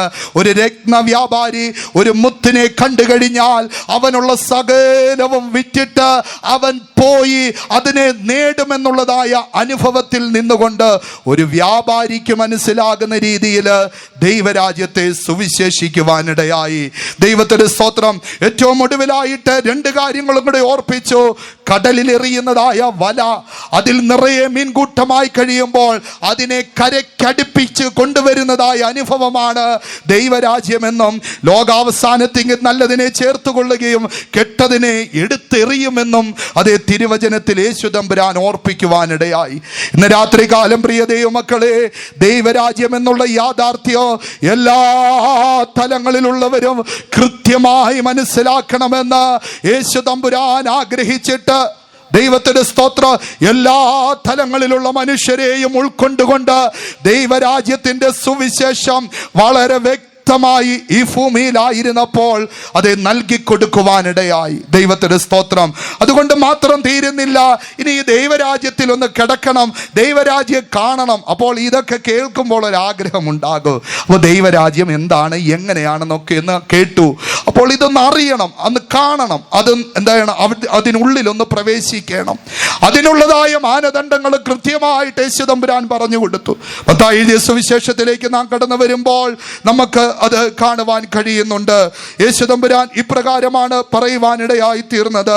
ദൈവത്തിന്റെ സ്തോത്രം. 18-ാം അധ്യായം 3 മുതലുള്ളതായ വാക്യങ്ങളിലേക്ക് വരുമ്പോൾ, നിങ്ങൾ തിരിഞ്ഞ ശിശുക്കളെ പോലെ ആയില്ല എങ്കിൽ ദൈവരാജ്യത്തിൽ കടപ്പാൻ കഴിയത്തില്ലെന്ന് പറഞ്ഞു. അപ്പൊ തിരിഞ്ഞ ശിശുക്കളെ പോലെ ആകണം. ഒരു വലിയ മനുഷ്യൻ ഒരു ശിശുവിനെ പോലെ ആകണമെന്ന് പറയുകയാണ്. ആ അനുഭവമാണ് യോഹന്നാന്റെ സുവിശേഷം 3-ാം അധ്യായം 3-ാം വാക്യത്തിൽ കൊടുത്തിരിക്കുന്നത്. ദൈവത്തിന്റെ സ്തോത്രം. പുതുതായി ജനിക്കുക എന്ന് വെച്ചാൽ ഒരു പുതിയ തുടക്കം. ജീവിതത്തിന്റെ എല്ലാ തലങ്ങളിൽ നിന്നും ഇതുവരെ ആയതിൽ നിന്ന് തിരിഞ്ഞു വന്ന ഒരു ശിശുവിനെ പോലെ കാര്യങ്ങളെല്ലാം ഒന്നേന്നേ തുടങ്ങുന്നതായ ഒരു അനുഭവം, ഒരു പുതിയ തുടക്കം. ദൈവത്തിന്റെ സ്തോത്രം. അതാണ് പുതിയതായി ജനിക്കുക എന്ന് പറയുന്നത്. ബെന്തക്കോസ്ത് സഭ അല്ലെങ്കിൽ ബെന്തക്കോസ്ത് സുവിശേഷ ഘോഷണങ്ങളിൽ ഇതിന് പറയുന്ന വാക്ക് മാനസാന്തരം എന്നുള്ളതായ വാക്കാണ്. ഇന്ന് രാത്രി കാലം അത് വളരെ വ്യക്തമായി വിളിച്ചു പറയുന്നതായ യാഥാർത്ഥ്യമാണ്. മാനസാന്തരപ്പെടുക. ദൈവത്തിന്റെ സ്തോത്രം. യേശു തമ്പുരാൻ ഭൂമിയിലേക്ക് രംഗപ്രവേശനം, ശുശ്രൂഷയ്ക്കായി രംഗപ്രവേശനം ചെയ്യുന്നതിന് മുൻപേ പറഞ്ഞു, കാലം തികഞ്ഞു, ദൈവരാജ്യം സമീപിച്ചിരിക്കുകയാൽ മാനസാന്തരപ്പെട്ട് സുവിശേഷത്തിൽ വിശ്വസിച്ചു കൊള്ളുക. ദൈവത്തിന്റെ സ്തോത്രം. അത് തീരുന്നില്ല. അല്ലല്ല, മാനസാന്തരപ്പെടാഞ്ഞാൽ നിങ്ങൾ അങ്ങനെ തന്നെ നശിച്ചു പോകും. ദൈവത്തിന്റെ സ്തോത്രം. അപ്പോൾ രക്ഷയുടെ സന്ദേശത്തിൽ ചേർത്ത് തന്നെ ശിക്ഷയുടെ സന്ദേശവും നൽകുകയാണ്. ആയതിനാൽ പുതുതായി ജനിച്ചാൽ ദൈവരാജ്യത്തിൽ കടക്കാം. ദൈവത്തിന്റെ സ്തോത്രം. ഈ കാര്യങ്ങൾ ഗ്രഹിച്ചവരാണ് ഇവിടെ ആയിരിക്കുന്ന ദൈവമക്കൾ ഓരോരുത്തരോ. ഞങ്ങളുടെ കുഞ്ഞു കുട്ടികൾ പോലോ അത് ഗ്രഹിക്കുമ്പോഴാണ് ആ യാഥാർത്ഥ്യത്തെ ഉൾക്കൊണ്ടുകൊണ്ട് അവർ ദൈവസന്നിധിയിലേക്ക് അടുത്തു വരുന്നത്. ദൈവത്തിന്റെ സ്തോത്രം. അതെ, ആ മാനസാന്തരത്തിന് അനുഭവം പ്രാപിച്ചവർ ദേശത്തിന്റെ സാക്ഷ്യത്തിനായി കരങ്ങൾ ഉയർത്തി ശക്തിയോടെ ഒരു ഹല്ലേലൂയ മുഴക്കിയാട്ടെ. ദൈവത്തിന്റെ സ്തോത്രം. അപ്പോൾ പുതുതായി ജനിച്ചാൽ ദൈവരാജ്യം കാണാം. ദൈവത്തിന്റെ സ്തോത്രം. കണ്ടതുകൊണ്ട് മാത്രമായില്ല, അതിൽ കടക്കണമെന്നുള്ളതായ ഭാഗം വരുമ്പോൾ നമുക്ക് കാണുവാൻ കഴിയുന്നത്. ദൈവത്തിന്റെ സ്തോത്രം. യോഹന്നാന്റെ സുവിശേഷം 3-ാം അധ്യായം 5-ാം വാക്യം ഒന്ന് വായിക്കാം. അതിന് യേശു, ആമേൻ ആമേൻ ഞാൻ നിന്നോട് പറയുന്നു, വെള്ളത്താലും ആത്മാവിനാലും ജനിച്ചില്ല എങ്കിൽ ദൈവരാജ്യത്തിൽ കടപ്പാൻ വെള്ളത്താലും ആത്മാവിനാലും ജനിച്ചില്ല എങ്കിൽ ദൈവരാജ്യത്തിൽ കടപ്പാൻ ആർക്കും കഴിയുകയില്ല. ഞങ്ങൾ വെറുതെ പറയുന്നതല്ല. യേശു തമ്പുരാൻ ഭൂമിയിലിരുന്നപ്പോൾ സുവിശേഷിച്ചതായ സുവിശേഷം ദൈവരാജ്യത്തിന്റെ സുവിശേഷമായിരുന്നു. ഈ ദൈവരാജ്യത്തിന്റെ സുവിശേഷം അത് എപ്രകാരമാണ് അത് കാണുവാൻ കഴിയുന്നത്? അപ്പോൾ മാനസാന്തരപ്പെടണം, അല്ലെങ്കിൽ പുതുതായി ജനിക്കണം. ഇപ്പോൾ പറയുന്ന അതിൽ കിടക്കണമെങ്കിൽ ദൈവത്തിന്റെ സ്തോത്രം, വെള്ളത്താലും ആത്മാവിനാലും. ഇവിടെ നിന്ന് വിദേശത്തൊരു രാജ്യത്ത് പോകണമെങ്കിൽ പാസ്പോർട്ട് കൊണ്ട് മാത്രം നിന്നാൽ സാധിക്കത്തില്ല. ആ രാജ്യത്തിന്റെ വിസയും കൂടെ വേണം. ഇത് രണ്ടും കൂടെ ഉണ്ടെങ്കിൽ മാത്രമേ അങ്ങോട്ട് പോകാൻ കഴിയത്തുള്ളൂ. ഇതുപോലെ ദൈവത്തിന്റെ സ്തോത്രം, അതേ വെള്ളത്താലും ആത്മാവിനാലും ജനിച്ചില്ല എങ്കിൽ ദൈവരാജ്യത്തിൽ കടക്കുവാൻ ആർക്കും കഴിയത്തില്ലെന്നാണ്. ഒന്നും കൂടെ വായിക്കാമോ ആ വാക്യം? അതിന് യേശു, ആമേൻ ആമേൻ ഞാൻ നിന്നോട് പറയുന്നു, വെള്ളത്താലും ആത്മാവിനാലും ജനിച്ചില്ല എങ്കിൽ ദൈവരാജ്യത്തിൽ കടപ്പാൻ ആർക്കും കഴിയത്തില്ലെന്നാണ്. ഇനി എത്ര വലിയവനായിരുന്നാലും ശരി, ആർക്കും കഴിയത്തില്ല എന്ന് യേശു തമ്പുരാൻ ഭൂമിയിൽ വെച്ച് വ്യക്തവും ശക്തവുമായി അത് നമ്മോട് സംസാരിക്കുകയാണ്. രാത്രികാലം പ്രിയ ദൈവമക്കളെ, ഈ രാജ്യത്തിന്റെ സുവിശേഷം ഈ ദേശത്ത് പ്രഘോഷിച്ചു കൊണ്ടിരിക്കുന്നു. രാജ്യത്തിന്റെ സുവിശേഷമാണ് അത് ദൈവരാജ്യത്തിൽ കടക്കുവാൻ വെള്ളത്താലും ആത്മാവിനാലും ജനിക്കണം. വെള്ളത്താൽ ജനിക്കുക, ദൈവത്തിന് സ്തോത്രം, അതെങ്ങനെ സാധിക്കും? ദൈവത്തിന് സ്തോത്രം. യേശുദമ്പുരാൻ ഭൂമിയിൽ നിന്ന് വാങ്ങിപ്പോകുമ്പോൾ ശിഷ്യന്മാർക്ക് കൊടുത്തതായ ഒരു ഡ്യൂട്ടി ഉണ്ട്. മർക്കോസിന്റെ സുവിശേഷം 16-ാം അധ്യായം 15-16 വാക്യങ്ങൾ. ഈ വാക്യം എൻ്റെ ഓർമ്മയിലേക്ക് വരുമ്പോഴെല്ലാം ഞാനൊരു കാര്യം ഓർക്കുവാനിടയാകും. ഈ ആയൂരിൽ നിന്ന് ഏകദേശം 25 കിലോമീറ്റർ കിഴക്ക് മാറി ഒരു സ്ഥലത്ത് ഒരു വീട്ടിൽ ഞങ്ങൾ ഒരു വീട്ടുപ്രാർത്ഥന വെച്ചപ്പോൾ അവിടെ ഒരു പിതാവ് എഴുന്നേറ്റ് സാക്ഷ്യം പറയുവാനിടയായി. ദൈവത്തിന്റെ സ്തോത്രം. താൻ യാക്കോബായ സമുദായത്തിൽപ്പെട്ട വിശ്വാസിയായിരുന്നു. ദൈവത്തിന്റെ സ്തോത്രം. എന്നാൽ തൻ്റെ വീട് വളരെ ഭക്തിയുള്ള വീടായിരുന്നു. ഇപ്പോൾ അദ്ദേഹത്തിന് ഒരു 65 വയസ്സ് കാണും. ദൈവത്തിന്റെ സ്തോത്രം. അദ്ദേഹം ഭക്തിയുള്ള വീടായതുകൊണ്ട് വായിച്ച് പ്രാർത്ഥിക്കാതെ, എന്ന് വെച്ചാൽ വേദപുസ്തകം വായിച്ച് പ്രാർത്ഥിക്കാതെ രാത്രിയിലുള്ളതായ അന്നം കിട്ടത്തില്ല, അല്ലെങ്കിൽ ഡിന്നർ അവിടെ ഇല്ല. അതുകൊണ്ട് അവരുടെ വീട്ടിൽ മുഴുവനുമുള്ള വേദപുസ്തകം ഇല്ല. അവരുടെ കയ്യിൽ പുതിയ നിയമം മാത്രമേ ഉള്ളൂ. ദൈവത്തിന്റെ സ്തോത്രം.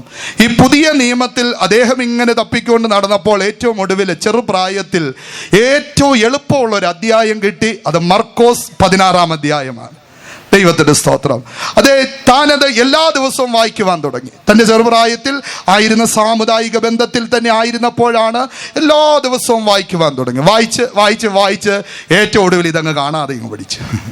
ദൈവത്തിന്റെ സ്തോത്രം. കുറച്ച് കഴിഞ്ഞപ്പോഴേക്കും അദ്ദേഹത്തിന്റെ പ്രായം ഒക്കെ ആയിക്കഴിഞ്ഞപ്പോൾ അദ്ദേഹം വിദേശത്തിലേക്കൊന്ന് പോയി, സൗദി അറേബ്യയിലേക്ക് പോയി. പക്ഷേ ആ ദിവസം മുതൽ, തൻ്റെ കുഞ്ഞു നാൾ മുതൽ തൻ്റെ ഹൃദയത്തെ അലട്ടിക്കൊണ്ടിരുന്നതായൊരു ചോദ്യം. മർക്കോസിന്റെ സുവിശേഷം 16-ാം അധ്യായം 15-16 വാക്യങ്ങൾ ഒന്ന് വായിച്ചാട്ടെ. പിന്നെ അവൻ അവരോട്, നിങ്ങൾ ഭൂലോകത്തിലൊക്കെയും പോയി സകല സൃഷ്ടിയോടും സുവിശേഷം പ്രസംഗിപ്പിൻ. വിശ്വസിക്കുകയും സ്നാനമേൽക്കുകയും ചെയ്യുന്നവൻ രക്ഷിക്കപ്പെടും, വിശ്വസിക്കാത്തവൻ ശിക്ഷാവിധിയിൽ അകപ്പെടും. ഈ വാക്ക്, വിശ്വസിക്കുകയും സ്നാനമേൽക്കുകയും ചെയ്യുന്നവൻ രക്ഷിക്കപ്പെടും, വിശ്വസിക്കാത്തവൻ ശിക്ഷാവിധിയിൽ അകപ്പെടും. ഈ വാക്ക് തൻ്റെ ഹൃദയത്തെ ഇങ്ങനെ അലട്ടിക്കൊണ്ടിരുന്നു. ചെറുപ്പത്തില് അപ്പനെ പേടിച്ച് അത് കാണാതെ പഠിച്ചതായ വചനമാണ്. പക്ഷെ കാലങ്ങൾ കഴിഞ്ഞപ്പോൾ തൻ്റെ ഹൃദയത്തിൽ ഒരു വേദനയായി വചനം ഓർമ്മയിലേക്ക് വന്നുകൊണ്ടിരുന്നു. കൃപയാൽ താൻ സൗദിയുടെ പ്രദേശത്ത് വെച്ച് ആരും അറിയാതെ വിശ്വാസമാർഗം സ്വീകരിച്ചു. വീടുകളിലുള്ള പ്രാർത്ഥന കൂടിവരവുകളിൽ പോയി പങ്കെടുത്ത് താൻ നല്ല ഒരു വിശ്വാസിയായി ഇന്നും താൻ കുളത്തൂപ്പുഴയിലെ ഉത്തമ വിശ്വാസിയായി ജീവിക്കുന്നു. ദൈവത്തിന്റെ സ്തോത്രം. പ്രിയ ദൈവമക്കളെ, ഞാൻ ഇതെന്തുകൊണ്ട് ഇത് പറഞ്ഞു? യേശു തമ്പുരാൻ ഭൂമിയിൽ നിന്ന് വാങ്ങിപ്പോകുമ്പോൾ ഇപ്രകാരം പറയുവാനിടയായി തീർന്നു, വിശ്വസിക്കുകയും സ്നാനമേൽക്കുകയും ചെയ്യുന്നവൻ രക്ഷിക്കപ്പെടും, ദൈവത്തിന്റെ സ്തോത്രം, വിശ്വസിക്കാത്തവനോ ശിക്ഷാവിധിയിൽ അകപ്പെടും. ഇതാണ് ഞങ്ങൾ പ്രസ്താവിക്കുന്ന ദൈവരാജ്യത്തിന്റെ സുവിശേഷം. ദൈവത്തിന്റെ സ്തോത്രം. ഈ ദൈവരാജ്യത്തിന്റെ സുവിശേഷം മുഴുലോകത്തിലും പ്രസംഗിക്കപ്പെടുമ്പോൾ അവസാനം വരുമെന്നാണ്. ഈ കാലഘട്ടത്തിന്റെ, ഈ സംവിധാനത്തിന്റെ ഒരു അവസാനത്തിലേക്ക് നീങ്ങപ്പെട്ടുകൊണ്ടേയിരിക്കുന്നു. ദൈവത്തിന്റെ സ്തോത്രം. മാത്രമല്ല, ഈ ദൈവരാജ്യത്തിന്റെ സുവിശേഷം മാത്രമല്ല അത് അടയാളമായി പ്രസംഗിക്കപ്പെടുന്നത്, മറ്റു ചില അടയാളങ്ങളും കൂടെ ഓർപ്പിക്കുന്നുണ്ട്. 1-2 കാര്യങ്ങൾ ഞാൻ വേഗത്തിൽ പറഞ്ഞ് അവസാനിപ്പിക്കാം. ദൈവത്തിന്റെ സ്തോത്രം.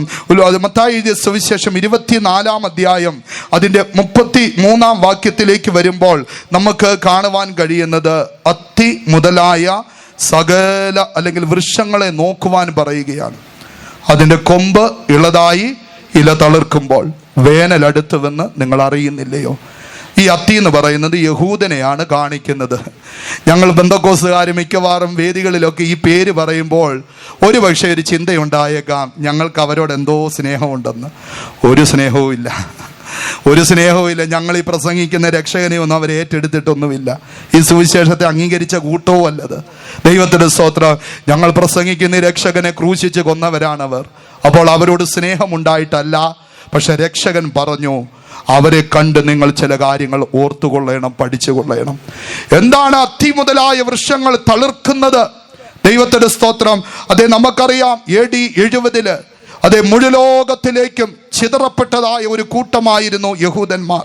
ദൈവത്തിന്റെ സ്തോത്രം. എന്നാലോ 1918-ാം ആണ്ടിലെ ബാൽഫർ വിളംബരത്തിലൂടെ സ്വന്തം ദേശമായ പാലസ്തീനിലേക്ക് വരുവാൻ അനുവാദം ലഭിച്ച അവർ കാലങ്ങൾ അല്പം കഴിഞ്ഞു. ദൈവത്തിന്റെ സ്തോത്രം. 1948 ആയപ്പോഴേക്കും അവരൊരു സ്വതന്ത്ര രാഷ്ട്രമായി മാറ്റപ്പെട്ടു. ഈ സ്വതന്ത്ര രാഷ്ട്രമായി മാറ്റപ്പെട്ടിട്ട് അവരവിടെ ഇരുന്ന് വെറുതെ ഇരിക്കുന്നതിന് പകരം അവരുടെ ശാസ്ത്രീയ ബൗദ്ധിക മണ്ഡലങ്ങൾ പ്രകാശിപ്പിക്കുവാൻ തുടങ്ങി. അവരെന്ത് ചെയ്തു? അവർ നല്ല കുട്ടി ശാസ്ത്രജ്ഞന്മാരെ ഉരുവാക്കിയെടുത്തു. അവരെ വളർത്തി കൊണ്ടുവന്നു. അവരെന്ത് ചെയ്തു? പുതിയ കണ്ടുപിടുത്തങ്ങൾ കണ്ടുപിടിച്ചു. ഇന്ന് നമ്മൾ കാണുന്നതായ ഏറ്റവും നൂതനമായ കണ്ടുപിടുത്തങ്ങൾ, ചില കാര്യങ്ങൾ ഞാൻ നിങ്ങളെ ഓർപ്പിക്കാം. ദൈവത്തിന്റെ സ്തോത്രം. നമ്മൾ ആർക്കും നിരസിക്കുവാൻ കഴിയാത്ത ചില കാര്യങ്ങളാണ്. അതിലൊന്നാണ് ഗൂഗിൾ മാപ്പിലെ നാവിഗേറ്റർ എന്ന് പറയുന്ന സോഫ്റ്റ്വെയർ. അത് യഹൂദന്റെ കണ്ടുപിടുത്തമാണ്. ദൈവത്തിന്റെ സ്തോത്രം. ഗൂഗിൾ മാപ്പ് ഉപയോഗിക്കാത്ത ആരെങ്കിലും ഉണ്ടോ എന്ന് ചോദിച്ചാൽ സംശയമാണ്. എല്ലാവരും ഒന്നല്ലെങ്കിൽ മറ്റൊരു വിധത്തിൽ അത് ഉപയോഗിക്കുന്നവരാണ്. ദൈവത്തിന്റെ സ്തോത്രം. ഇനി അടുത്തതായിട്ട് നോക്കുമ്പോൾ മൊബൈൽ ഫോണിൽ ഉപയോഗിക്കുന്നതായ മൈക്രോ പ്രോസസ്സറുകൾ. ദൈവത്തിന്റെ സ്തോത്രം. അതുപോലെ തന്നെ വാട്സപ്പിൽ ഉപയോഗിക്കുന്നതായ വോയിസ് ഓവർ ഇന്റർനെറ്റ് പ്രോട്ടോകോൾ എന്ന് പറയുന്നതായ സാങ്കേതിക വിദ്യ, USB ഡ്രൈവ്, അതുപോലെ സോളാർ ഹീറ്റിംഗ് പാനലുകൾ, കാറുകളിൽ ഉപയോഗിക്കുന്ന മൊബൈൽ ഡാസ് എന്ന സെൻസറുകൾ, ATM കൗണ്ടറുകളിൽ ഉപയോഗിക്കുന്ന ഓട്ടോമേറ്റഡ് കിയോസ്കുകൾ, വാട്ടർ പ്യൂരിഫയറിൽ ഉപയോഗിക്കുന്നതായ റിവേഴ്സ് ഓസ്മോസിസ് എന്നുള്ളതായ സംവിധാനം, ഇലക്ട്രിക് വാഹനങ്ങളിൽ ഉപയോഗിക്കുന്ന സ്റ്റോർ ഡോട്ട് നാനോ ടെക്നോളജി, കാറിൻ്റെ സെൻട്രൽ ലോക്കിംഗ് സംവിധാനങ്ങൾ, ഇങ്ങനെ പോകുകയാണ്. ഇനി കുറച്ചും കൂടെ അത് വിശദീകരിച്ച് പറഞ്ഞാൽ, ഹോസ്പിറ്റലുകളിൽ ചെന്നാൽ ഇന്ന് ഓരോ രോഗനിർണയം നടത്തുന്ന ഉപകരണങ്ങൾ എല്ലാം യഹൂദന്റെ കണ്ടുപിടുത്തങ്ങളാണ്. ഒരു പ്രത്യേകത എന്തെന്ന് ചോദിച്ചാൽ, ഈ ഉപയോഗിക്കുന്നതായ സകല സാധന സാമഗ്രികളുടെയും ഒരു പങ്ക് ബൗദ്ധിക അവകാശമായിട്ട് നമ്മൾ അവർക്ക് കൊടുക്കണം. റോയാലിറ്റി ഫണ്ടായിട്ട് കൊടുക്കണം.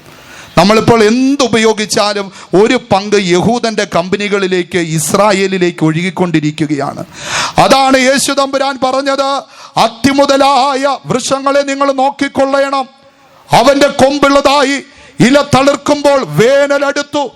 അത് തളിർത്തിട്ട് ഇന്ന് പുരപ്പുറത്തും വീടിന്റെ അടുക്കളയിലും കാറുകളിലും, ദൈവത്തിന്റെ സ്തോത്രം, എന്തിനു പറയുന്നു, ബാങ്കുകളിലും എല്ലാ മേഖലകളിലും ജാതി മത വർണ്ണ ഭാഷ വ്യത്യാസമില്ലാതെ ലോകത്തിലെ എല്ലാ വൻകരകളെയോ അത് തളിർത്ത് പന്തലിച്ച് അത് കീഴടക്കിയിരിക്കുന്നതായ ഒരു കാലഘട്ടത്തിലാണ് നമ്മളായിരിക്കുന്നത്.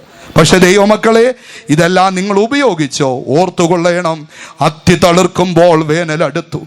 ദൈവത്തിന്റെ സ്തോത്രം. ദേശമേ, ഞങ്ങൾക്ക് പറയുവാനുള്ളത്, അത്തി തളിർത്ത് വളർന്ന് പന്തലിച്ചപ്പോൾ വേനലടുത്തു എന്ന് വെച്ചാൽ യേശു തമ്പുരാന്റെ വരവ്, ഇന്നത്തെ സംവിധാനങ്ങളുടെ അവസാനം. ദൈവത്തിന്റെ സ്തോത്രം. വളരെ ജാഗ്രതയോടെ നമുക്ക് ജീവിക്കാം. അപ്പോൾ രാജ്യത്തിന്റെ സുവിശേഷം പ്രസംഗിക്കുന്നതോടൊപ്പം തന്നെ ഈ ഒരു സംവിധാനവും അല്ലെങ്കിൽ അത്തിയുടെ തളിർപ്പും അവന്റെ വളർച്ചയും നമ്മൾ ശ്രദ്ധിക്കേണ്ടിയിരിക്കുന്നു. ഇന്ന് രാത്രികാലം ഞങ്ങൾ നിങ്ങളോട് സുവിശേഷിക്കുന്നത്, കാലമന്ത്യത്തിലേക്ക് എത്തിയതിനാൽ, ദൈവരാജ്യത്തിന്റെ സുവിശേഷം മുഴുവൻ ലോകത്തിൽ പ്രസംഗിക്കുന്നതിനാൽ, ദൈവരാജ്യത്തിലേക്ക് കടക്കുവാനുള്ള മാർഗം പ്രിയ സ്നേഹിത നീ നോക്കിക്കൊള്ളുക. ദൈവരാജ്യത്തിലേക്ക് ഒരുക്കപ്പെടുവാനുള്ളതായ വഴി ഇന്ന് രാത്രികാലം നീ നേടിക്കൊള്ളുക. ഞങ്ങൾ മുൻപേ ഓർപ്പിച്ചതുപോലെ ഈ വലിയ രക്ഷയെ നിങ്ങൾ ഗണ്യമാക്കാതെ പോകരുത്. ദൈവത്തിന്റെ സ്തോത്രം. നിങ്ങൾ വിശ്വസിച്ച് സ്നാനമേറ്റാൽ രക്ഷിക്കപ്പെടും, ദൈവരാജ്യത്തിൽ കടക്കും. നിങ്ങൾ വിശ്വസിച്ചില്ല എങ്കിൽ ശിക്ഷാവിധിയിലേക്ക് അകപ്പെടുമെന്ന് ദൈവത്തിന്റെ വചനം ഓർപ്പിക്കുകയാണ്. ദൈവത്തിന്റെ സ്തോത്രം. നാം നമ്മുടെ വചനത്തിലേക്ക് മടങ്ങി വരുമ്പോൾ, നിങ്ങൾ അന്ധകാര അല്ലെങ്കിൽ പ്രകാശമില്ലാത്ത അന്ധകാരത്തിലായിരിക്കുമ്പോൾ യഹോവയുടെ നാമത്തിൽ ആശ്രയിച്ച് യഹോവയിൽ ചാരിക്കൊള്ളുക എന്ന് പറയുന്നു. ദൈവത്തിന്റെ സ്തോത്രം. അപ്പോൾ യഹോവയുടെ നാമത്തിൽ ആശ്രയിച്ച് ചാരുവാൻ അവിടെ നൽകുന്ന അത്ഭുത പ്രകാശമായ സുവിശേഷത്തിൽ ചാരിയാൽ ദൈവരാജ്യത്തിലേക്കുള്ള പ്രവേശനം നമുക്ക് ലഭ്യമാകുകയാണ്. അതിനെ അനുസരിച്ചാൽ അവരാരും നഷ്ടപ്പെട്ടു പോകത്തില്ല. ഈ വചനം ഈ ദേശത്ത് ക്രിയ ചെയ്യേണ്ടതിനായി, സാത്താന്റെ കോട്ടകൾ തകരേണ്ടതിനായി, മനുഷ്യന്റെ മനസ്സുകളെ ഇന്ന് രാത്രി തുറക്കേണ്ടതിനായി ദൈവമക്കൾ ശക്തിയോടെ കരങ്ങൾ ഉയർത്തി ഒരു നിമിഷം സ്തോത്രം ചെയ്താട്ടെ. ആമേൻ. Hallelujah, hallelujah. വീണ്ടും നാം ചിന്തിക്കുമ്പോൾ നമുക്ക് കാണുവാൻ കഴിയുന്നത്, അതേ പ്രകാശമില്ലാത്ത ഈ അന്ധകാരത്തിലൂടെ നടക്കുമ്പോൾ യഹോവയുടെ നാമത്തിൽ ചാരുവാൻ പറയുകയാണ്, ആശ്രയിച്ച് ചാരുവാൻ പറയുകയാണ്.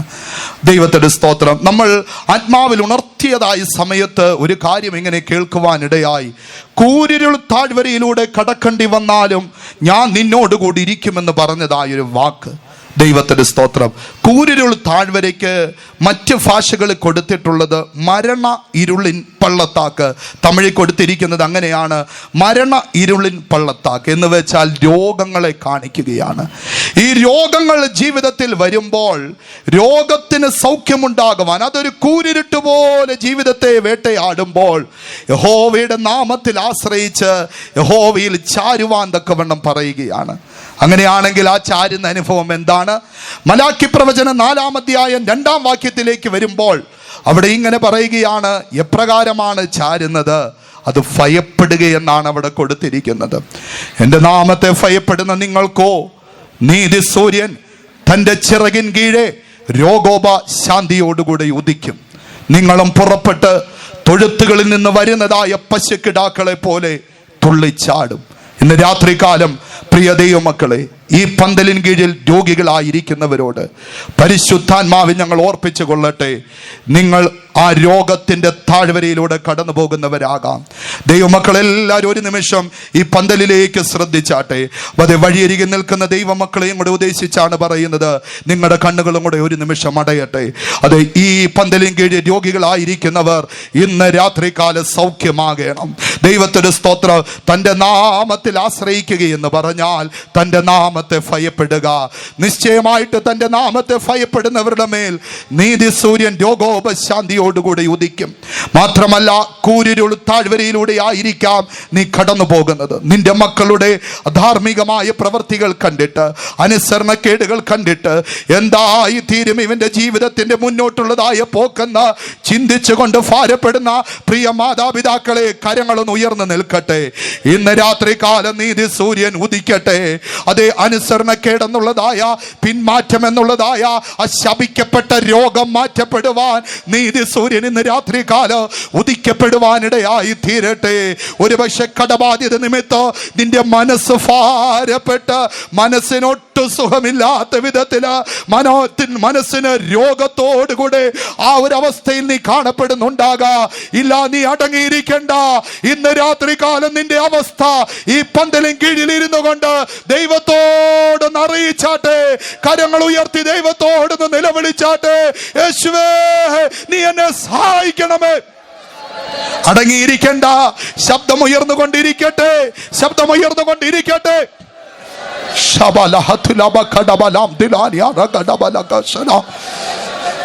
ഒരുപക്ഷെ നീ ശാപം എന്നുള്ളതായ അന്ധകാരത്തിലൂടെ ആയിരിക്കും കടന്നു പോകുന്നത്.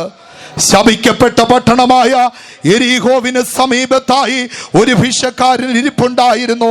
അവന്റെ പേര് ബർത്തിമായി എന്നായിരുന്നു. അവന്റെ അപ്പന്റെ പേരും കൂടെ എടുത്തെഴുതിയിട്ടുണ്ട്, തിമ്മായി എന്നാണ്. തിമ്മായിയുടെ മകനായ ബർത്തിമായി അതേ യേശു അതിലെ പോകുന്നുവെന്ന് കേട്ടപ്പോൾ അവൻ അടങ്ങിയിരിക്കാതെ അവൻ നിലവിളിച്ചു തുടങ്ങി, യേശുവേ, ദാവീദ് പുത്ര, എന്നോട് മനസ്സലിയണമേ. ആയൂർ പട്ടണത്തിന് വിടുതൽ ആഗ്രഹിക്കുന്ന ദൈവമക്കളെ, പരമാർത്ഥതയോടെ നിങ്ങളുടെ കരങ്ങളൊന്ന് ഉയർത്തിയാട്ടെ. ഇന്ന് വെറുതെ ഇവിടെ വന്നിട്ട് വെറുതെ നമ്മൾ പോകുവാനിടയാകരുത്. ഈ അയക്കപ്പെട്ട വചനം വെറുതെ ഇവിടെ വിട്ട് പോകത്തില്ല. നിങ്ങൾ വിശ്വാസത്തോടെ ഏറ്റെടുത്താട്ടെ.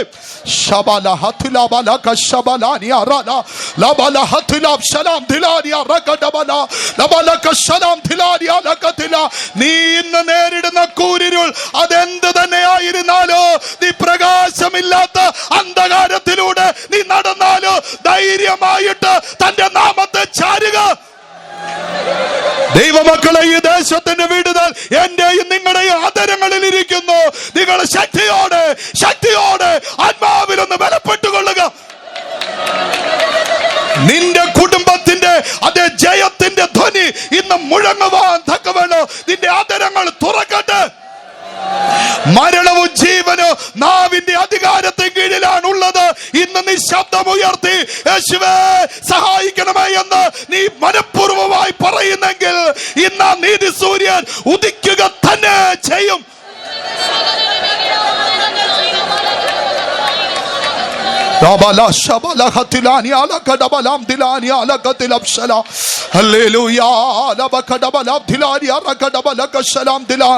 നീതി സൂര്യൻ വരുമ്പോൾ തൻ പ്രഭയിൻ കാന്തിയാലൻ ഇരുൾ നിറം മാറിടുമേ. നീതി സൂര്യൻ വരുമ്പോൾ തൻ പ്രഭയിൻ കാന്തിയാലൻ ഇരുൾ നിറം മാറിടുമേ. രാജരാജ പ്രതിമയെ ധരിപ്പിച്ചിട്ടെന്നെ രാജരാജ പ്രതിമയെ ധരിപ്പിച്ചിട്ടെന്നെ കൂടുവീരുത്തുന്ന രാജാവ് വീരം വരും. കൂടുവീരുത്തുന്ന രാജാവ് വീരം വരും. നീതി സൂര്യൻ വരുമ്പോൾ തൻ പ്രഭയിൻ കാന്തിയാലൻ ഇരുൾ നിറം മാറിടുമേ. നീതി സൂര്യൻ വരുമ്പോൾ തൻ പ്രഭയിൻ കാന്തിയാലൻ ഇരുൾ നിറം മാറിടുമേ. നീതി സൂര്യൻ വരുമ്പോൾ തൻ പ്രഭയിൻ കാന്തിയാലൻ ഇരുൾ നിറം മാറിടുമേ. നീതി സൂര്യൻ വരുമ്പോൾ തൻ പ്രഭയിൻ കാന്തിയാലൻ ഇരുൾ നിറം മാറിടുമേ. നീതി സൂര്യൻ വരുമ്പോൾ തൻ പ്രഭയിൻ കാന്തിയാലൻ ഇരുൾ നിറം മാറിടുമേ. ഹല്ലേലൂയാ, ഹല്ലേലൂയാ. ദൈവനാമത്തിന് മഹത്വം ഉണ്ടാകട്ടെ. അടുത്തതായിട്ട് നാം ചിന്തിക്കുമ്പോൾ, പ്രകാശമില്ലാത്ത അന്ധകാരത്തിലൂടെ ഒരുവൻ കടക്കേണ്ടി വന്നാലും അവൻ യഹോവയുടെ നാമത്തിൽ ആശ്രയിച്ച് അവന്റെ നാമത്തിൽ ചാരിക്കൊള്ളട്ടെ എന്നുള്ള ഒരു വാക്കിൽ നിന്നുകൊണ്ട് മറ്റൊരു ഭാഗം ഓർപ്പിക്കുകയാണ്. അപ്രകാരം ചാരുവാൻ ഭൂമിയിൽ ദൈവം തന്നിരിക്കുന്നതായ സംവിധാനമാണ് കൂടിവരവുകൾ അല്ലെങ്കിൽ സഭ എന്നുള്ളത്. മത്തായി എഴുതിയ സുവിശേഷം 18-ാം അധ്യായം അതിന്റെ 20-ാം വാക്യത്തിലേക്ക് നാം വരുമ്പോൾ അവിടെ ഇപ്രകാരം യേശുദമ്പുരാൻ ഓർപ്പിച്ചിട്ടുണ്ട്. ഒന്ന് വായിക്കാം. രണ്ടോ മൂന്നോ പേർ എന്റെ നാമത്തിൽ കൂടി വരുന്നിടത്തൊക്കെയും ഞാൻ അവരുടെ നടുവിൽ ഉണ്ട് എന്നും ഞാൻ നിങ്ങളോട് പറയുന്നു. നോക്കുക, രണ്ടോ മൂന്നോ പേർ എന്റെ നാമത്തിൽ കൂടി വരുന്ന ഇടത്തൊക്കെയും എന്ന് വെച്ചാൽ യഹോവയുടെ നാമത്തിൽ ആശ്രയിച്ച് ഭൂമിയിൽ യഹോവയിൽ ചാരുവാൻ വെച്ചിരിക്കുന്ന ദൈവിക സംവിധാനമാണ് കൂടിവരവുകൾ അല്ലെങ്കിൽ സഭ എന്നുള്ളത്. ദൈവത്തിന്റെ സ്തോത്രം. ഇന്ന് രാത്രികാലം ഈ ദേശത്തിന്റെ മധ്യത്തിലും ഒരു സഭയുടെ ബാനറിൻ കീഴിലാണ് ഞങ്ങൾക്കായിരിക്കാൻ കൃപ ചെയ്തത്. സമീപത്ത് തന്നെ അപ്രകാരമുള്ള കൂടിവരവുകൾ നടക്കുന്നതായ ഒരു അല്ലെങ്കിൽ ആലയം, പ്രാർത്ഥന ആലയം ഉണ്ടെന്നുള്ളത് ഞങ്ങൾ വീണ്ടും ഓർപ്പിച്ചു കൊള്ളട്ടെ. ദൈവത്തിന്റെ സ്തോത്രം. എന്നാൽ ഈ ആലയത്തിൽ അല്ലെങ്കിൽ ഈ കൂടിവരവുകളിൽ കൊടുക്കുന്നതായ ആത്മീക പരിപോഷണങ്ങളുടെ പേരാണ് ആത്മീക ശുശ്രൂഷകൾ എന്നുള്ളത്.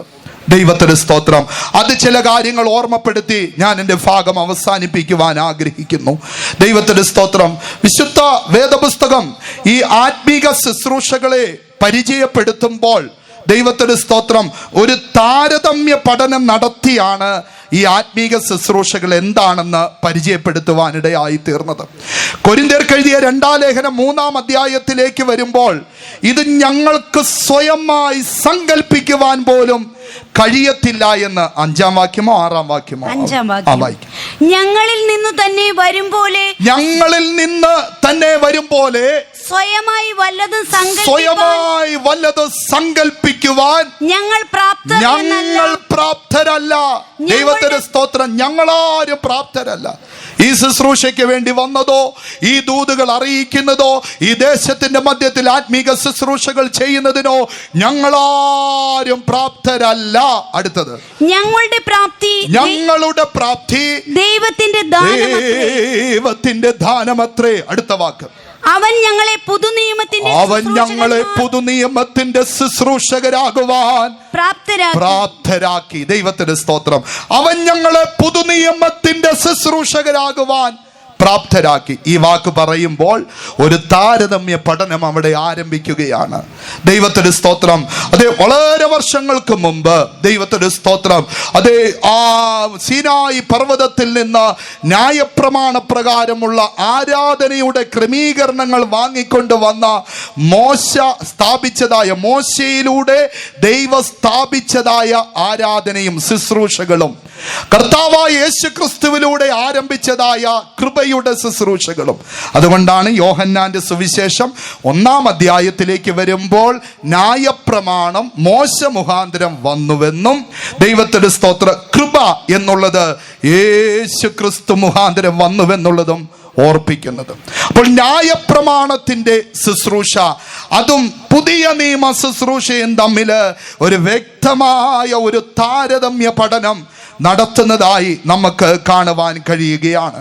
ദൈവത്തിന്റെ സ്തോത്രം. ഈ ന്യായപ്രമാണത്തിന്റെ ശുശ്രൂഷയെ അക്ഷരത്തിന്റെ ശുശ്രൂഷ എന്നുള്ള പേരില് പൗലോസ് പരിചയപ്പെടുത്തുകയാണ്. ദൈവത്തിന്റെ സ്തോത്രം. എന്ന് വെച്ചാൽ കല്ലിൽ കൊത്തിയ അക്ഷരത്തിൻ പ്രകാരം വേറ്റതായ ശിക്ഷാവിധികളൊക്കെ വിധിച്ച് അതങ്ങനെ അങ്ങ് പോകുന്നതായ ഒരു ശുശ്രൂഷയാണ് ന്യായപ്രമാണത്തിന്റെ ശുശ്രൂഷ. ദൈവത്തിന്റെ സ്തോത്രം. ഞങ്ങളേറെ അത് പറഞ്ഞ് അതേ നിങ്ങളുടെ മനസ്സിനെ ഇപ്പോൾ കലക്കുവാൻ ആഗ്രഹിക്കുന്നില്ല. എങ്കിലും ഒരു താരതമ്യ പഠനത്തിലൂടെ അത് വിശുദ്ധ പൗലോസ് നമുക്ക് വരച്ച് കാണിച്ചിരിക്കുകയാണ്. ദൈവത്തിന്റെ സ്തോത്രം. അടുത്തതായിട്ട് പുതിയ നിയമ ശുശ്രൂഷയെ പറ്റി നോക്കുമ്പോൾ അത് ആത്മാവിന്റെ ശുശ്രൂഷ എന്ന പേരോടുകൂടെ അത് അറിയിക്കുകയാണ്. ദൈവത്തിന്റെ സ്തോത്രം. പ്രിയ ദൈവമക്കളെ, പുതിയ നിയമ ശുശ്രൂഷ ആത്മാവിന്റെ ശുശ്രൂഷയാണ്. ദൈവത്തിന്റെ സ്തോത്രം. ഈ അക്ഷരത്തിന്റെ ശുശ്രൂഷയും ആത്മാവിന്റെ ശുശ്രൂഷയും അതിന്റെ പ്രത്യേകതകൾ അത് 7-ാം വാക്യത്തിലേക്ക് വരുമ്പോൾ ഒന്നാമതായിട്ട് നമുക്ക് കാണുവാൻ കഴിയുന്നത് ഈ അക്ഷരത്തിന്റെ ശുശ്രൂഷയെ മരണ ശുശ്രൂഷ എന്നാണ് പറഞ്ഞിരിക്കുന്ന ആ വാക്യം. ഒന്ന് വായിച്ചാട്ടെ. എന്നാൽ കല്ലിൽ അക്ഷരമായി കുത്തിയിരുന്ന മരണ ശുശ്രൂഷ എന്ന് വെച്ചാൽ അതിനെ മരണ ശുശ്രൂഷ എന്ന് പറയാൻ ഒരു കാര്യമുണ്ട്. ന്യായപ്രമാണം വാങ്ങി അതേ സീനായി പർവ്വതത്തിൽ നിന്ന് ഇറങ്ങി വരുമ്പോൾ മോശ ആദ്യമായി പ്രമാണങ്ങൾ ജനത്തോട് പങ്കുവെക്കുവാൻ വന്നതായ സമയം, അവിടെ ജനങ്ങൾ അഴിഞ്ഞ് ആടുന്നതായൊരു സമയമാണ്. ദൈവത്തിന്റെ സ്തോത്രം. ആ സമയത്ത് സംഭവിച്ചതായ കാര്യം അത് പുറപ്പാട് പുസ്തകം 32-ാം അധ്യായം അതിൻ്റെ 29-ാം വാക്യത്തിലേക്ക് വരുമ്പോൾ നമുക്ക് കാണുവാൻ കഴിയുന്നത് ദൈവത്തിന്റെ സ്തോത്രം അവിടെ സംഭവിച്ചതായ കാര്യം അത് 3000 പേർ വീണുപോയെന്നാണ് പറഞ്ഞിരിക്കുന്നത്. ദൈവത്തിന്റെ സ്തോത്രം. അത് 3000 പേർ വീണുപോയി എന്നാണ് പറഞ്ഞിരിക്കുന്നത്. പ്രിയ ദൈവമക്കളെ, അതുകൊണ്ടാണ് ആ ശുശ്രൂഷയെ അല്ലെങ്കിൽ മരണത്തിന്റെ ശുശ്രൂഷ എന്ന് പറയുന്നത്. ഇന്ന് രാത്രി കാലം പ്രിയ ദൈവമക്കളെ ആ വാക്യം ഒന്ന് വായിക്കാമോ? ലേവ്യർ മോശെ പറഞ്ഞതുപോലെ ചെയ്തു. അന്ന് ഏകദേശം 3000 പേർ വീണ് മണ്ണിനോട് ചേർന്നു. പക്ഷേ കൃപയുടെ അടിസ്ഥാനത്തിൽ പുതിയ നിയമ ശുശ്രൂഷ ആരംഭിച്ചത് ബെന്തക്കോസ്ത് നാളിലാണ്. അപ്പോസ്തല പ്രവൃത്തികൾ 2-ാം അധ്യായത്തിലേക്ക് വരുമ്പോൾ ബെന്തക്കോസ്ത് നാളിൽ സംഭവിച്ചതായ കാര്യം ദൈവത്തിന്റെ സ്തോത്രം ഇപ്രകാരമാണ് നമുക്ക് കാണുവാൻ കഴിയുന്നത്. 2-ാം അധ്യായം 41-ാം വാക്യത്തിൽ അന്ന് 3000 പേർ ജലസ്നാനമെടുത്ത് അതേ സഭയോട് അവരോട് ചേർന്നെന്നാണ് ആ വാക്യം കൂടെ. അവന്റെ വാക്ക് കൈക്കൊണ്ടവർ സ്നാനമേറ്റു. അന്ന് 3000-ഓളം പേർ അവരോട് ചേർന്നു. മരണ ശുശ്രൂഷയും നീതിയുടെ ശുശ്രൂഷയും തമ്മിലുള്ളതായ വ്യത്യാസം, അല്ലെങ്കിൽ അതേ ശിക്ഷാവിധിയുടെ ശുശ്രൂഷയും ആത്മാവിന്റെ ശുശ്രൂഷയും തമ്മിലുള്ളതായ വ്യത്യാസം ഇവിടെ പൗലോസ് വരച്ച് കാണിച്ചിരിക്കുകയാണ്. ദൈവത്തിന്റെ സ്തോത്രം.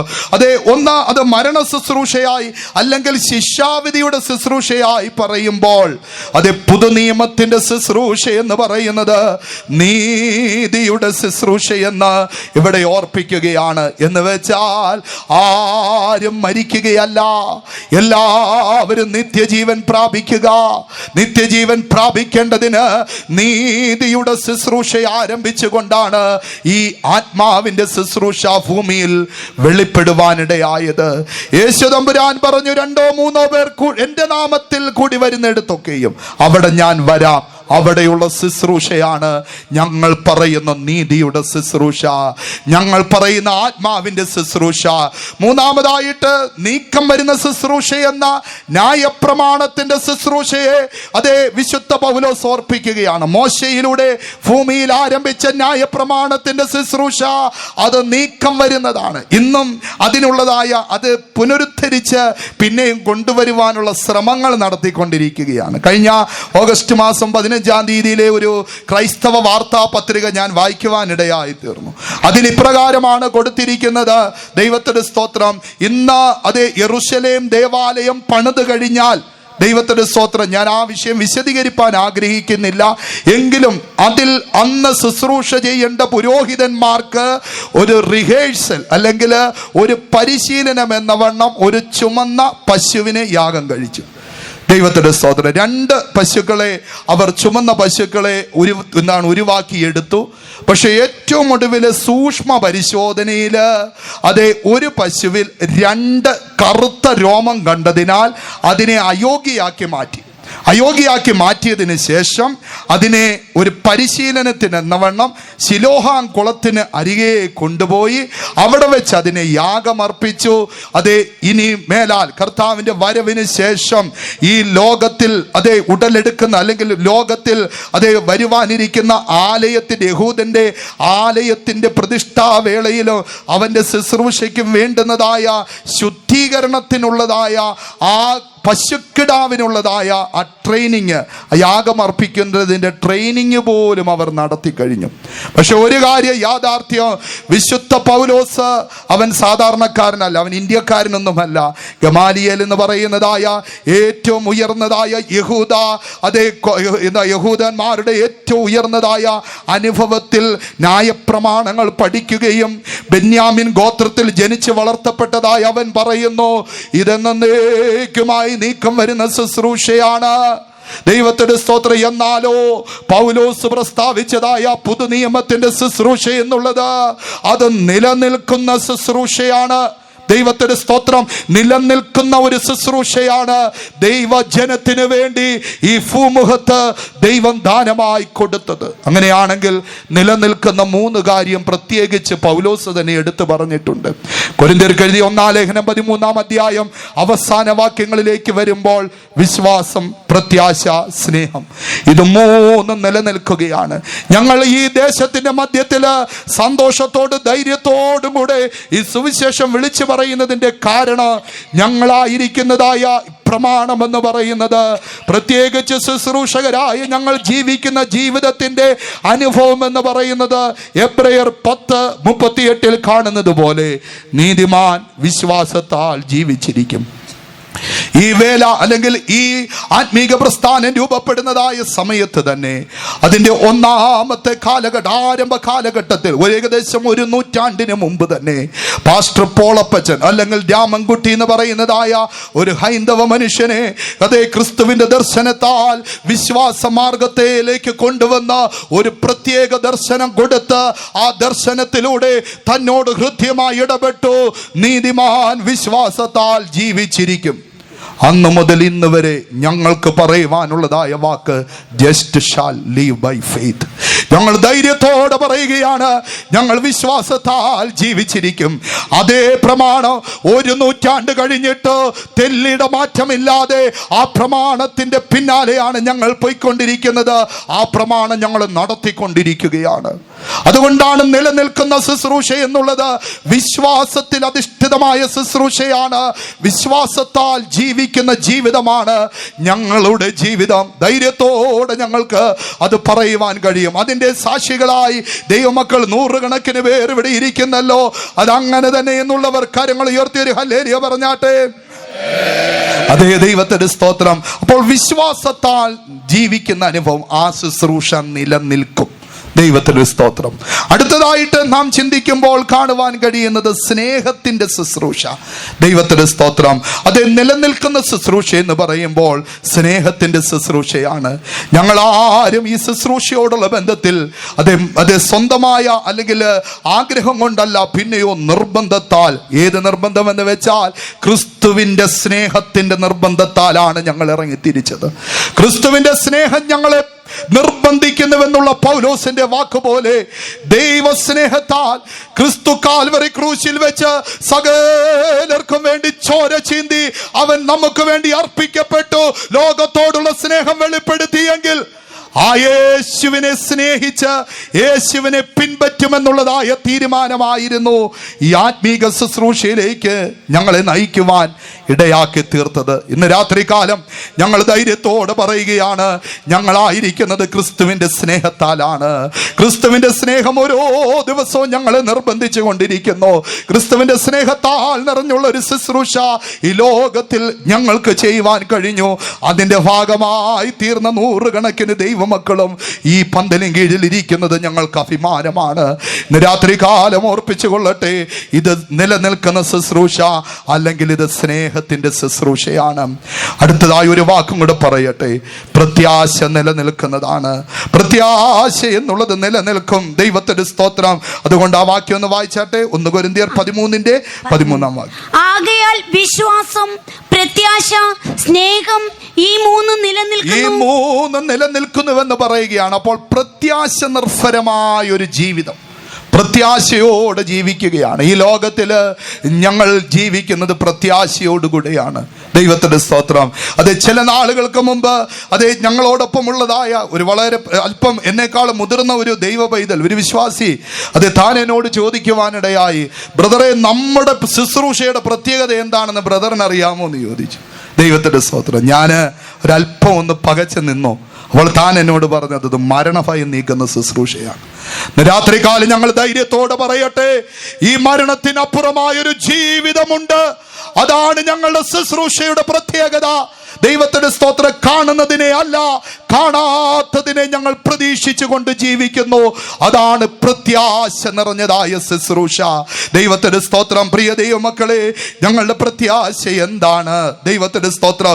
1 തെസ്സലോനിക്കർ 4:13 വാക്യത്തിലേക്ക് വരുമ്പോൾ, സഹോദരന്മാരെ, നിങ്ങൾ പ്രത്യാശയില്ലാത്തവരെ പോലെ ദുഃഖിക്കാതിരിക്കേണ്ടതിന് നിദ്ര കൊള്ളുന്നവരെ കുറിച്ച് അറിവില്ലാതിരിക്കരുത്.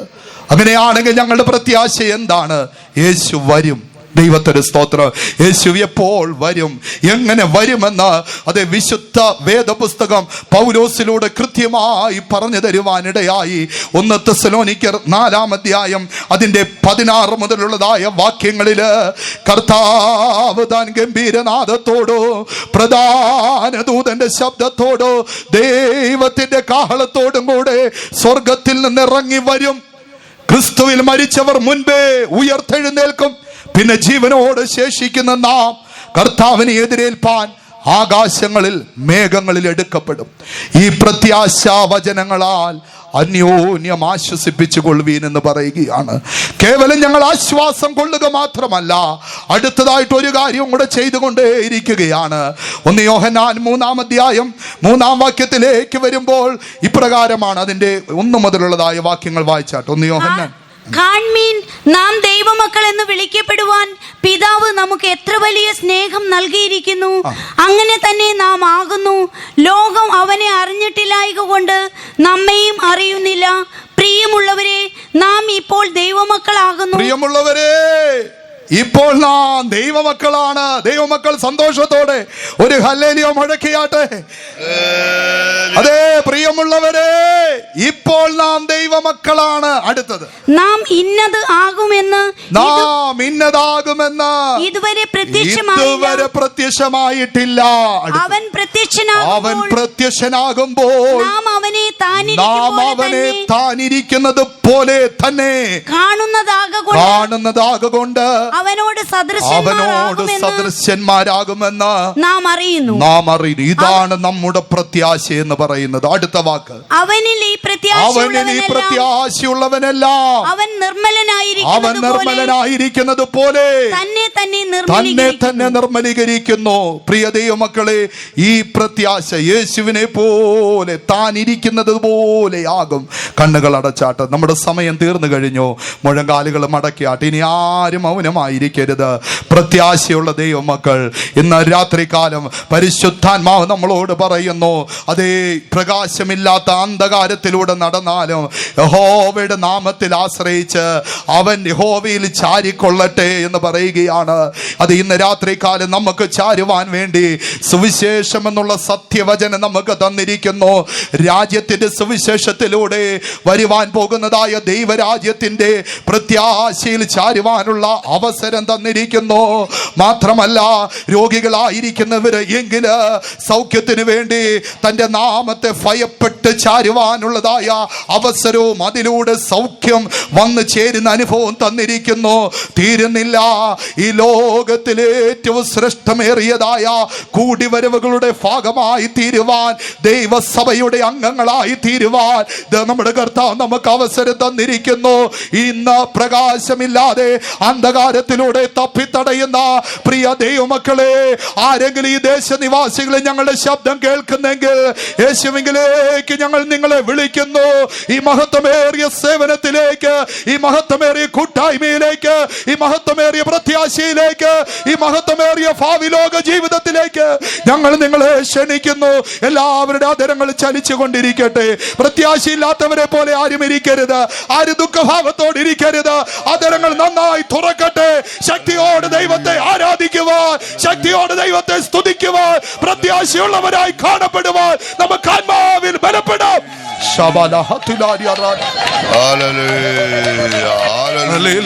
മൗനമായിരിക്കരുത്, മൗനമായിരിക്കരുത്. ദൈവജനം എന്നുള്ളത് വെളിപ്പെടുത്തിയാട്ടെ. ഈ മഹത്വമേറിയ തേജസ്സിന്റെ ശുശ്രൂഷയാൽ ആത്മാവിന്റെ ബലം പ്രാപിച്ച ദൈവമക്കളെ, ആത്മാവിനാൽ ദേശത്തിന്റെ ബന്ധനങ്ങൾ അഴിയട്ടെ, കെട്ടുകൾ അഴിയട്ടെ.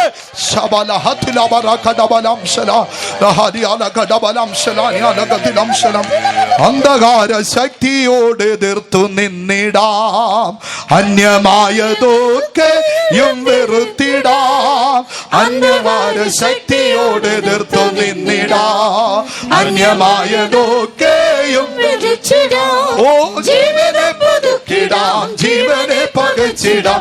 നേതാക്കന്മാരായൊരുങ്ങിടാം, ജീവിതം പുതുക്കിടാം, ജീവനെ പകച്ചിടാം.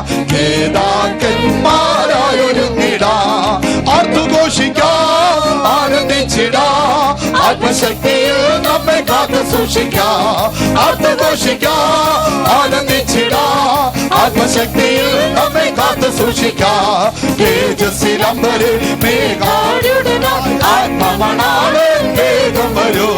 തേജസ്സിലമ്പര് മേഘാരുടനാം, ആത്മമണാള് വേഗം വരൂ. ആത്മഘോഷിക്കാം, ആനന്ദിച്ചിടാം. ആത്മശക്തിയിൽ നമ്മെ കാത്തു സൂക്ഷിക്കാം, ആത്മഘോഷിക്കാം, ആനന്ദിച്ചിടാം. ആത്മശക്തിയിൽ നമ്മെ കാത്തു സൂക്ഷിക്കാം. തേജസ്സിലമ്പര് മേഘാരുടനാം, ആത്മമണാള് വേഗം വരൂ. തേജസ്സിലമ്പര് മേഘാരുടനാം, ആത്മമണാള് വേഗം വരൂ. തേജസ്സിലമ്പര് മേഘാരുടനാം, ആത്മമണാള് വേഗം വരൂ. തേജസ്സിലമ്പര് മേഘാരുടനാം, ആത്മമണാള് വേഗം വരൂ. തേജസ്സിലമ്പര് മേഘാരുടനാം, ആത്മമണാള് വേഗം വരൂ.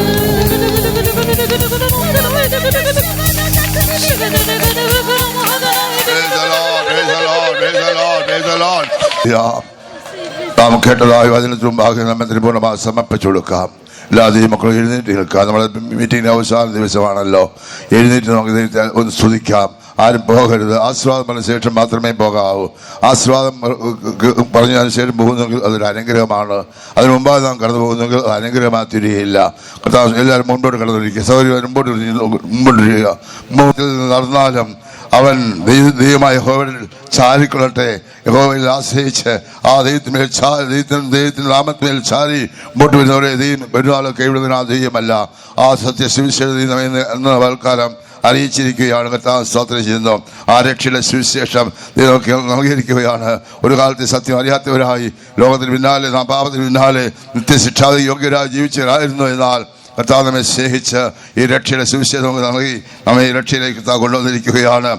കർത്താവ് സ്തോത്രം. മാനസാന്തരം മറ്റ് പരിശുദ്ധാലോക്ഷയം പ്രാപിച്ച് കർത്താവ് സ്തോത്രം ചെയ്യുന്നു. ഈ ശ്രേഷ്ഠമായ സത്യത്തിലേക്ക് കടന്നു വരുവാനുള്ള ഭാഗ്യം ദൈവം തന്നിരിക്കുകയാണ്. ആ രക്ഷയുടെ രാജ്യത്തിലേക്ക് ആ രക്ഷയുടെ സുവിശേഷം നമുക്ക് തന്നിരിക്കുന്നു. മാത്രമല്ല ദൈവരാജ്യത്തിന്റെ സുവിശേഷം രാജ്യത്തിന്റെ സുവിശേഷം അറിയിച്ചിരിക്കുകയാണ്. കർത്താവ് സ്തോത്രം ചെയ്യുന്നു. സ്വർഗരാജ്യത്തെക്കുറിച്ചുള്ളതായ അറിവ് ദൈവം കർത്താവായ യേശുക്രിസ്തു മുഖാന്തരം നമുക്ക് നൽകിയിരിക്കുകയാണ്. കർത്താവ് നമുക്ക് ഒരു രാജ്യം ഒരുക്കുന്നുണ്ട്. അന്നത്തെ രാജ്യത്തിൽ കർത്താവിനോടുകൂടെ നാം ആയിരിപ്പടയാത്തിനായി നാം ഒരുങ്ങണമെന്നാണ് ദൈവത്തെക്കുറിച്ച് ആഗ്രഹിക്കുന്നത്. ഈ ലോകത്തിൽ കാണപ്പെടുന്നതൊക്കെയും താൽക്കാലികമാണ്, ഇതൊക്കെയും തീക്കായി സൂക്ഷിച്ചിരിക്കുന്നുവെന്ന് അപ്പോസ്തലനായ പത്രോസ് ഓർപ്പിച്ചിരിക്കുന്നതായി കാണാൻ കഴിയും. ആയാൽ ദൈവമക്കളെ, ദൈവം നമുക്ക് ആ ഒരു നിത്യരാജ്യം ഒരുക്കിയിട്ടതിന് ശേഷം ഇതാ എത്രയോ വെളിപ്പെടുവാൻ പോവുകയാണ്. അതാണ് നാം കേട്ടത്.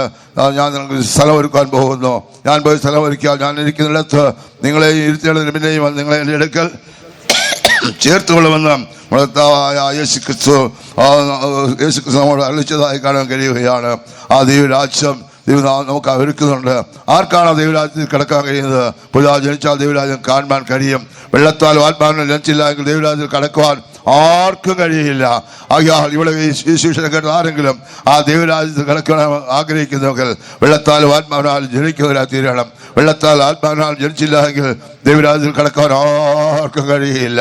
കർത്താവ് നമുക്ക് ഒരുക്കുന്നതായ ആ നിത്യരാജ്യത്തിൽ, ആ ദൈവരാജ്യത്തിൽ കർത്താവിനോടുകൂടെ എന്നും കാണപ്പെടുന്നതിനായി കർത്താവ് സ്തോത്രം ചെയ്യുന്നു. വെള്ളത്താൽ ആത്മാവിനാൽ ജനിച്ച്, പിതാവ് ജനിച്ച് വെള്ളത്താൽ ആത്മാവിനാൽ ജനിച്ച്, അത് മാത്രമല്ല അതിനേറ്റതായ ആ ഒരു കൂടിയൊരു നമുക്ക് ആവശ്യമായിരിക്കുന്നു. കർത്താവ് സ്തോത്രം ചെയ്യുന്നു. 2-3 പേർ എൻ്റെ നാമത്തിലുള്ള കൂടിയാലും ഒരു മധ്യ ഞാൻ കടന്നു വരാൻ വാഗ്ദത്തം ചെയ്യുന്ന ആ ദൈവം നമ്മുടെ മധ്യ കടന്നു വന്നിരിക്കുകയാണ്. ആ ദൈവത്തെ നാം ആരാധിക്കുന്നവരായിരിക്കണം. ദൈവത്തെ ആരാധിക്കുന്നതായ ദൈവമക്കളുടെ മധ്യ ദൈവം പ്രവർത്തിച്ചുകൊണ്ടിരിക്കുകയാണ്. ആകെ ദൈവമക്കളെ, ആരാധന എന്ന് പറയുമ്പോൾ പഴയ ശുശ്രൂഷയുണ്ട്, പുതിയ ശുശ്രൂഷയുണ്ട്. പഴയ ശുശ്രൂഷ മരണ ശുശ്രൂഷയായിരുന്നു. പുതിയ ശുശ്രൂഷ എന്ന് പറയുന്നത് ജീവന്റെ ശുശ്രൂഷ ആണ്. കർത്താവ് സ്തോത്രം ചെയ്യുന്നു. ആകയാൽ ആ ജീവന്റെ ശുശ്രൂഷ ദൈവം നമുക്ക് ഫലമേൽപ്പിച്ചിരിക്കുകയാണ്. അത്തിമുതലായ വൃക്ഷത്തെ നോക്കുക, കൊമ്പുള്ളതായി നിലനിൽക്കുമ്പോൾ വേനലെടുത്തു നിങ്ങൾ അറിയുന്നുവല്ലോ. കർത്താവ് സ്തോത്രം. അത്തി യഹൂദിനെ കാണിക്കുകയാണ്. യഹൂദിന്റെ തളിർപ്പ് അവർ ഒരു രാജ്യമായി ഇപ്പോൾ മാറിയിരിക്കുന്നു. അവർ രാജ്യത്തിൽ മുഴുവൻ ലോകത്തിലും ഒരു വലിയ ശക്തിയായി ഉയർന്നിരിക്കുകയാണ്. ഇതൊക്കെ കാണുമ്പോൾ നമ്മുടെ കർത്താവിന്റെ വരവ് ഏറ്റവും ആസന്നമായിരിക്കുന്നതെന്ന് നമ്മെ ഓർപ്പിച്ചുണർത്തുകയാണ്. മാത്രമല്ല അവർ നാമത്തെ ഭയപ്പെടുന്നവർക്ക് രോഗോപശാന്തിയും ദൈവമാണ്. കർത്താവ് സ്തോത്രം. കർത്താവായ യേശുക്രിസ്തുവിൽ കൂടെ രക്ഷ മാത്രമല്ല രോഗശാന്തി അനുഭവമാക്കിക്കൊണ്ട് കർത്താവിനെ ഒരുക്കപ്പെടുവാനായി ദൈവകരങ്ങൾ നമ്മെ സമർപ്പിച്ചു കൊടുക്കാം. കർത്താവ് സ്തോത്രം ചെയ്യുന്നു. ആദ്യം നമുക്ക് ആയിരിക്കുന്ന നിത്യരാജ്യത്തിൽ കർത്താവിനോടുകൂടെ വാഴുവാൻ യോഗ്യരായി ആ സുവിശേഷത്തെ നമുക്ക് അനുസരിപ്പാനായി പുനഃ സമർപ്പിച്ചു കൊടുക്കാം. Hallelujah, hallelujah, hallelujah. ആ സുവിശേഷം നാം അനുസരിക്കുന്നതായിരിക്കണം. വിശ്വാസം, പ്രത്യാശ, സ്നേഹം ഇവ മൂന്ന് നിലനിൽക്കുന്നു. ഇവയിൽ വലിയതോ സ്നേഹമാകുന്നു. ആകയാൽ സ്നേഹത്താൽ നമുക്ക് നിലനിൽപ്പെടാം, വിശ്വാസത്തിൽ നമുക്ക് നിലനിൽക്കാം, പ്രത്യാശ സമർത്ഥികളായി തീരാം. Hallelujah, hallelujah, hallelujah, hallelujah. Praise the Lord, praise the Lord. പ്രത്യാശ എന്നിൽ വർദ്ധിച്ചിടുമേ, അങ്ങ് ചെന്നു കാണുവാനും പ്രിയ പൊന്മുഖം. പ്രത്യാശ എന്നിൽ വർദ്ധിച്ചിടുമേ, അങ്ങ് ചെന്നു കാണുവാനും പ്രിയ പൊന്മുഖം. കേൾക്കാറായി കാഹളധ്വനി, നഭോഗാറായി ഈ പാത്രം വിട്ട് തേജസ്സേറുപുരി. കേൾക്കാറായി കാഹളധ്വനി, നഭോഗാറായി ഈ പാത്രം വിട്ട് തേജസ്സേറുപുരി. പ്രത്യാശ എന്നിൽ വർദ്ധിച്ചിടുമേ, അങ്ങ് ചെന്നു കാണുവാനും പ്രിയ പൊന്മുഖം. പ്രത്യാശ എന്നിൽ വർദ്ധിച്ചിടുമേ, അങ്ങ് ചെന്നു കാണുവാനും പ്രിയ പൊന്മുഖം. പ്രത്യാശ എന്നിൽ വർദ്ധിച്ചിടുമേ, അങ്ങ് ചെന്നു കാണുവാനും പ്രിയ പൊന്മുഖം. പ്രത്യാശ എന്നിൽ വർദ്ധിച്ചിടുമേ, അങ്ങ് ചെന്നു കാണുവാനും പ്രിയ പൊന്മുഖം. പ്രത്യാശ എന്നിൽ വർദ്ധിച്ചിടുമേ, അങ്ങ് ചെന്നു കാണുവാനും പ്രിയ പൊന്മുഖം. പ്രത്യാശ എന്നിൽ വർദ്ധിച്ചിടുമേ, അങ്ങ് ചെന്നു കാണുവാനും പ്രിയ പൊന്മുഖം.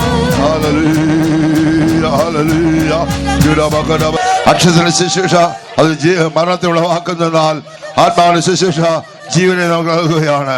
ആത്മാവിന്റെ ശുശ്രൂഷ എന്ന് പറയുമ്പോൾ വിശ്വാസത്താൽ ജീവിക്കുക, പ്രത്യാശയോടെ ജീവിക്കുക, സ്നേഹത്തിൽ ജീവിക്കുക. വിശ്വാസത്താലും സ്നേഹത്താലും പ്രത്യാശയാലും ജീവിച്ച് കർത്താവ് നമുക്ക് ഒരുക്കുന്നതായ ആ നിത്യരാജ്യത്തിൽ കർത്താവിനോടുകൂടെ വാഴുവാൻ യോഗ്യരായി നമ്മുടെ കർത്താവായ യേശു വെളിപ്പെടുമ്പോൾ നാം അവരോട് സദർശന്മാരായി തീരാൻ പോവുകയാണ്. ആമേൻ, ഹല്ലേലൂയ. ആമേൻ. നാം ദൈവങ്ങളിൽ നിന്ന് വിളിക്കപ്പെടുവാൻ പിതാവിന് വലിയ സ്നേഹം നൽകിയിരിക്കുന്നു. അങ്ങനെ തന്നെ നാം ആകുന്നു. നാം ഇന്നതാകുന്നതിനെ പ്രത്യക്ഷമായിട്ടില്ല. അവൻ പ്രത്യക്ഷനാകുമ്പോൾ നാം അവനെ താൻ ഇരിക്കുമ്പോൾ തന്നെ കാണുന്നതാകൊണ്ട് അവനോട് സദൃശന്മാരാകും. യേശു വെളിപ്പെടുമ്പോൾ കർത്താവിനോട് സദൃശന്മാരായി തീരുവാൻ അവനിൽ ഈ പ്രത്യാശയുള്ളവനെല്ലാം അവൻ നിർമ്മലനായിരിക്കുന്ന പോലെ തങ്ങളെ തന്നെ നിർമ്മലീകരിക്കണം. ആമേൻ, ഹല്ലേലൂയ. ആ പ്രത്യാശയുള്ളവരായി, വിശ്വാസമുള്ളവരായി, ആ ദേശീയത നിറയപ്പെട്ട് കർത്താവിനെ നമുക്ക് സ്നേഹിക്കാം, കർത്താവിനെ നമുക്ക് ആശ്രയിക്കാം, അവന്റെ നാമത്തിൽ ചാരിക്കൊള്ളാം, അവരോട് നമുക്ക് ചേർന്നിരിക്കാം. ആമേൻ, ഹല്ലേലൂയ. ദൈവത്തോട് ചേർന്നിരിക്കുന്നെങ്കിൽ, ദൈവത്തിന് നാം ചാരിയിരിക്കുന്നെങ്കിൽ, ആ ഉപദേശത്തിൽ നിലനിൽക്കുന്നെങ്കിൽ താനോടുകൂടെ ആ നിത്യസന്തോഷം അനുഭവമാക്കുവാൻ നമുക്ക് ഇടയാത്തീരുകയാണ്. ആ ദേശീയത നിലയപ്പെടാം, വിശ്വാസ സമ്പന്ന തീരാം, പ്രത്യാശയുള്ള തീരാം. ആമേൻ, ഹല്ലേലൂയ. പ്രത്യാശ പുതുക്കുക.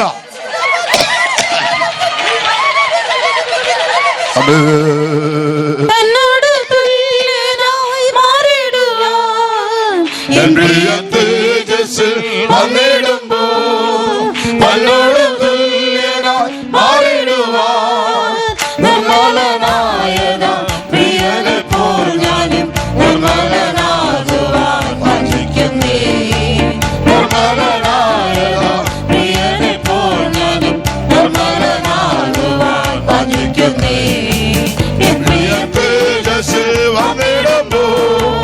എന്നോട് തുല്യനായി മാറിടുവാൻ എൻ പ്രിയ തേജസ്സിൽ വന്നിടുമ്പോൾ എന്നോട്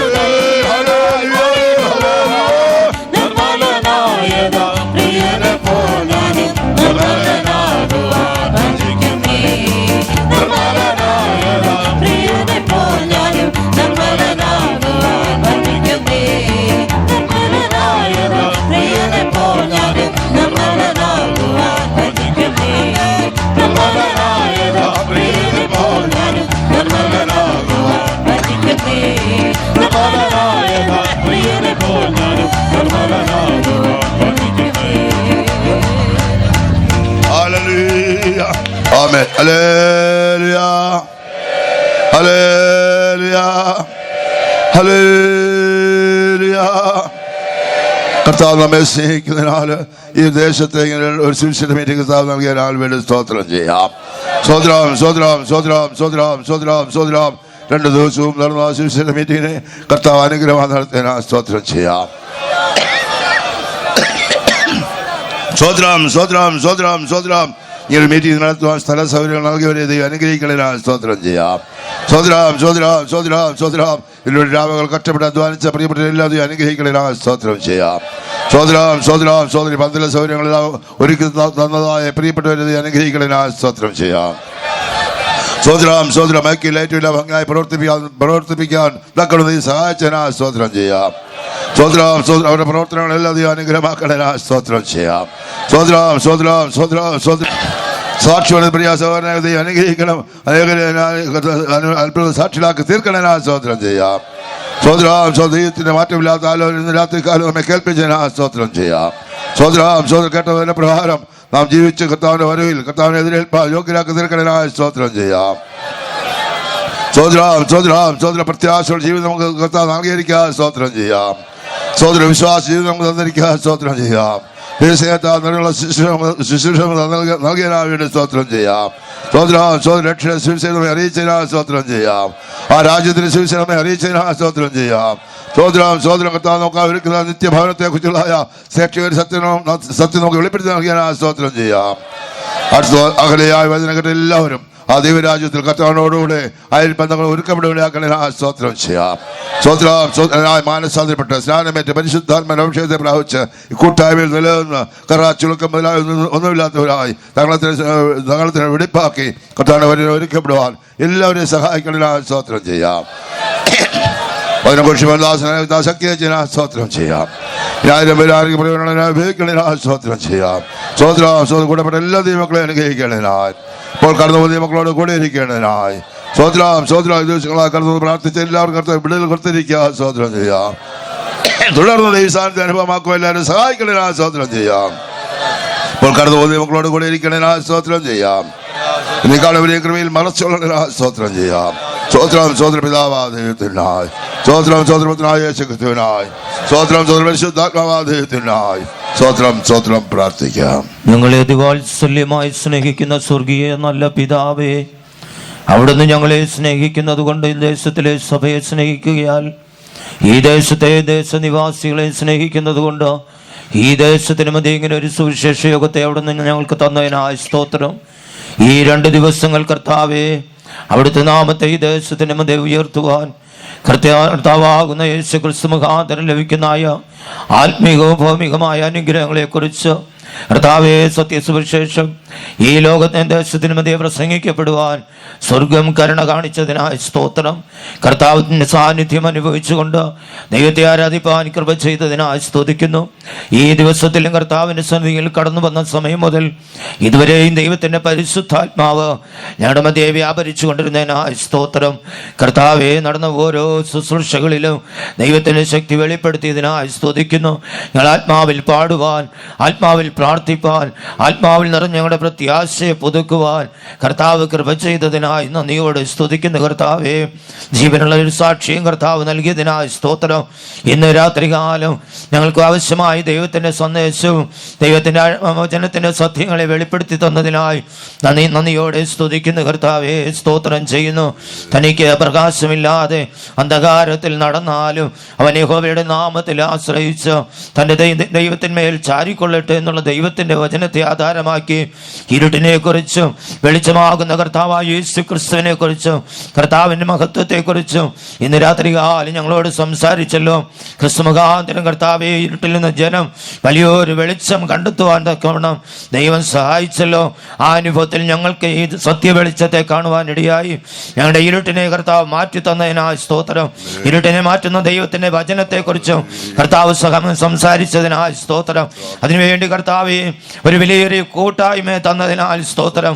കർത്താവെ, സ്തോത്രം. ശുശ്രൂഷ മുഖാന്തരം ലഭിക്കുന്ന നിത്യജീവനെ കുറിച്ചും അവകാശമാക്കുന്ന ദൈവരാജ്യത്തെക്കുറിച്ചും ഈ രാത്രികാലം ഞങ്ങളോട് സംസാരിച്ചതിനായി സ്തോത്രം. അതിനായിട്ട് അവിടുത്തെ വൃത്തിനെയും ദൈവാഭിഷേകം ചെയ്ത് അധികാരപ്പെടുത്തിയതിനായി സ്തോത്രം ചെയ്യുന്ന കർത്താവെ, നീയും തുടർന്നും ആയിരങ്ങൾക്ക് 10,000-ങ്ങൾക്ക് പ്രയോജനമായി തീരുവാൻ തക്കവണ്ണം ദൈവം തന്നെ ശക്തീകരിക്കേണ്ടതിനായി പ്രാർത്ഥിക്കുന്നു. കർത്താവ്, ഈ ദേശത്തിന് മധ്യ വിതയ്ക്കപ്പെട്ടതായ സുവിശേഷത്തിന്റെ വിത്ത് അത് ഫലം നൽകുവാൻ തക്കവണ്ണം ദൈവത്തിന്റെ ആത്മാവ് തുടർന്നും പ്രവർത്തിക്കണമേ. കർത്താവേ, അപ്പത്തെ വെള്ളത്തിന്മേൽ എറിയുക, ഏറെ നാളുകൾ കഴിയുമ്പോൾ അത് മടങ്ങി വരും എന്നുള്ള ദൈവത്തിന്റെ വചനപ്രകാരം ഈ സുവിശേഷ യോഗം മുഖാന്തരം ഈ ദേശത്തിന് മധ്യയിൽ നിന്ന് അനേക രക്ഷ പ്രാപിക്കുവാൻ, ദൈവരാജ്യത്തിന് വേണ്ടി ഒരുക്കപ്പെടുവാൻ, സുവിശേഷ സത്യങ്ങൾക്ക് കീഴ്പ്പെടുവാൻ തക്കവണ്ണം അനേകരെ ഒരുക്കണമേ കർത്താവേ. തുടർന്ന് ദൈവത്തിന്റെ പരിശുദ്ധാത്മാവ് ശക്തിയോടെ എല്ലാ ഹൃദയങ്ങളിലും പ്രവർത്തിച്ചു കൊണ്ടിരിക്കേണ്ടതിന് വേണ്ടി പ്രാർത്ഥിക്കുന്നു കർത്താവേ.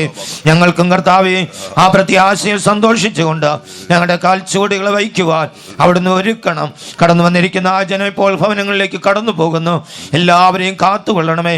ആപത്തുകൾ, അനർത്ഥങ്ങൾ കൂടാതെ എല്ലാവരും സമാധാനത്തോടെ ഭവനത്തിൽ എത്തിച്ചേരുവാൻ പ്രത്യാശയുള്ളൊരു ജീവിതം ചെയ്തുകൊണ്ട് അരുമനാഥനായ യേശുവിന്റെ മടങ്ങി വരവിന് വേണ്ടി കാത്തിരിക്കുവാൻ കർത്താവ് കൃപ ചെയ്യണം. ശുശ്രൂഷകളെല്ലാം ഇത്രത്തോളം മനോഹരമായി കർത്താവ് നടത്തി തന്നതിനായി സ്തോത്രം. എല്ലാ മാനമകത്വവും കർത്താവ് ഞങ്ങൾക്ക് കർത്താവിന് അർപ്പിക്കുന്നു. എല്ലാറ്റിനേക്കാൾ ഉപരിയായി കർത്താവ് എല്ലാം നിയന്ത്രിച്ചതിനായി സ്തോത്രം. കാലാവസ്ഥയും ഞങ്ങൾക്ക് അനുകൂലമാക്കി തന്നതിനായി സ്തുതിക്കുന്നു കർത്താവേ. ദൈവമേ, സ്തോത്രം. ഇതിനൊന്നും ഞങ്ങൾക്ക് പ്രശംസിപ്പാൻ പുകഴുവാനൊന്നുമില്ല. ദൈവത്തിന്റെ നീതിയാക്കിയായി സ്തോത്രം, ദൈവത്തിന്റെ കരുണയ്ക്കായി സ്തോത്രം, അവിടുത്തെ മഹത്വത്തിനായി സ്തോത്രം. അവിടുന്ന് മഹത്വത്തിൽ വെളിപ്പെടുമ്പോൾ തേജസ്സോടെ നിൽക്കുവാൻ എല്ലാവരും ഒരുക്കണം. ഇപ്പോൾ നിന്റെ ജനത്തെ സമാധാനത്തോടെ അയക്കണമേ. മാനവും മഹത്വവും കർത്താവിന് നൽകുന്നു, യേശുവിന്റെ നാമത്തിൽ തന്നെ. ആമേൻ. കർത്താവ് പ്രാർത്ഥനകളെല്ലാം കേട്ടതിനായി സ്തോത്രം ചെയ്യാം. സ്തോത്രം സ്തോത്രം സ്തോത്രം സ്തോത്രം സ്തോത്രം സ്തോത്രം. നമ്മുടെ കർത്താവായ യേശു ക്രിസ്തുവിന്റെ കൃപയും പിതാവാദീയത്തിന്റെ സ്നേഹം പരിശുദ്ധാത്മാവിന്റെ കൂട്ടായ്മയും സഹവാസവും നമ്മോട് സകല വിശുദ്ധന്മാരോടും കടന്നു മക്കളെ വരും ഇപ്പോഴെപ്പോഴും കർത്താവിന്റെ മേഘത്തിലും ഇരിക്കുമാറാകട്ടെ. ആമേൻ. Hallelujah hallelujah hallelujah. പ്രാർത്ഥന.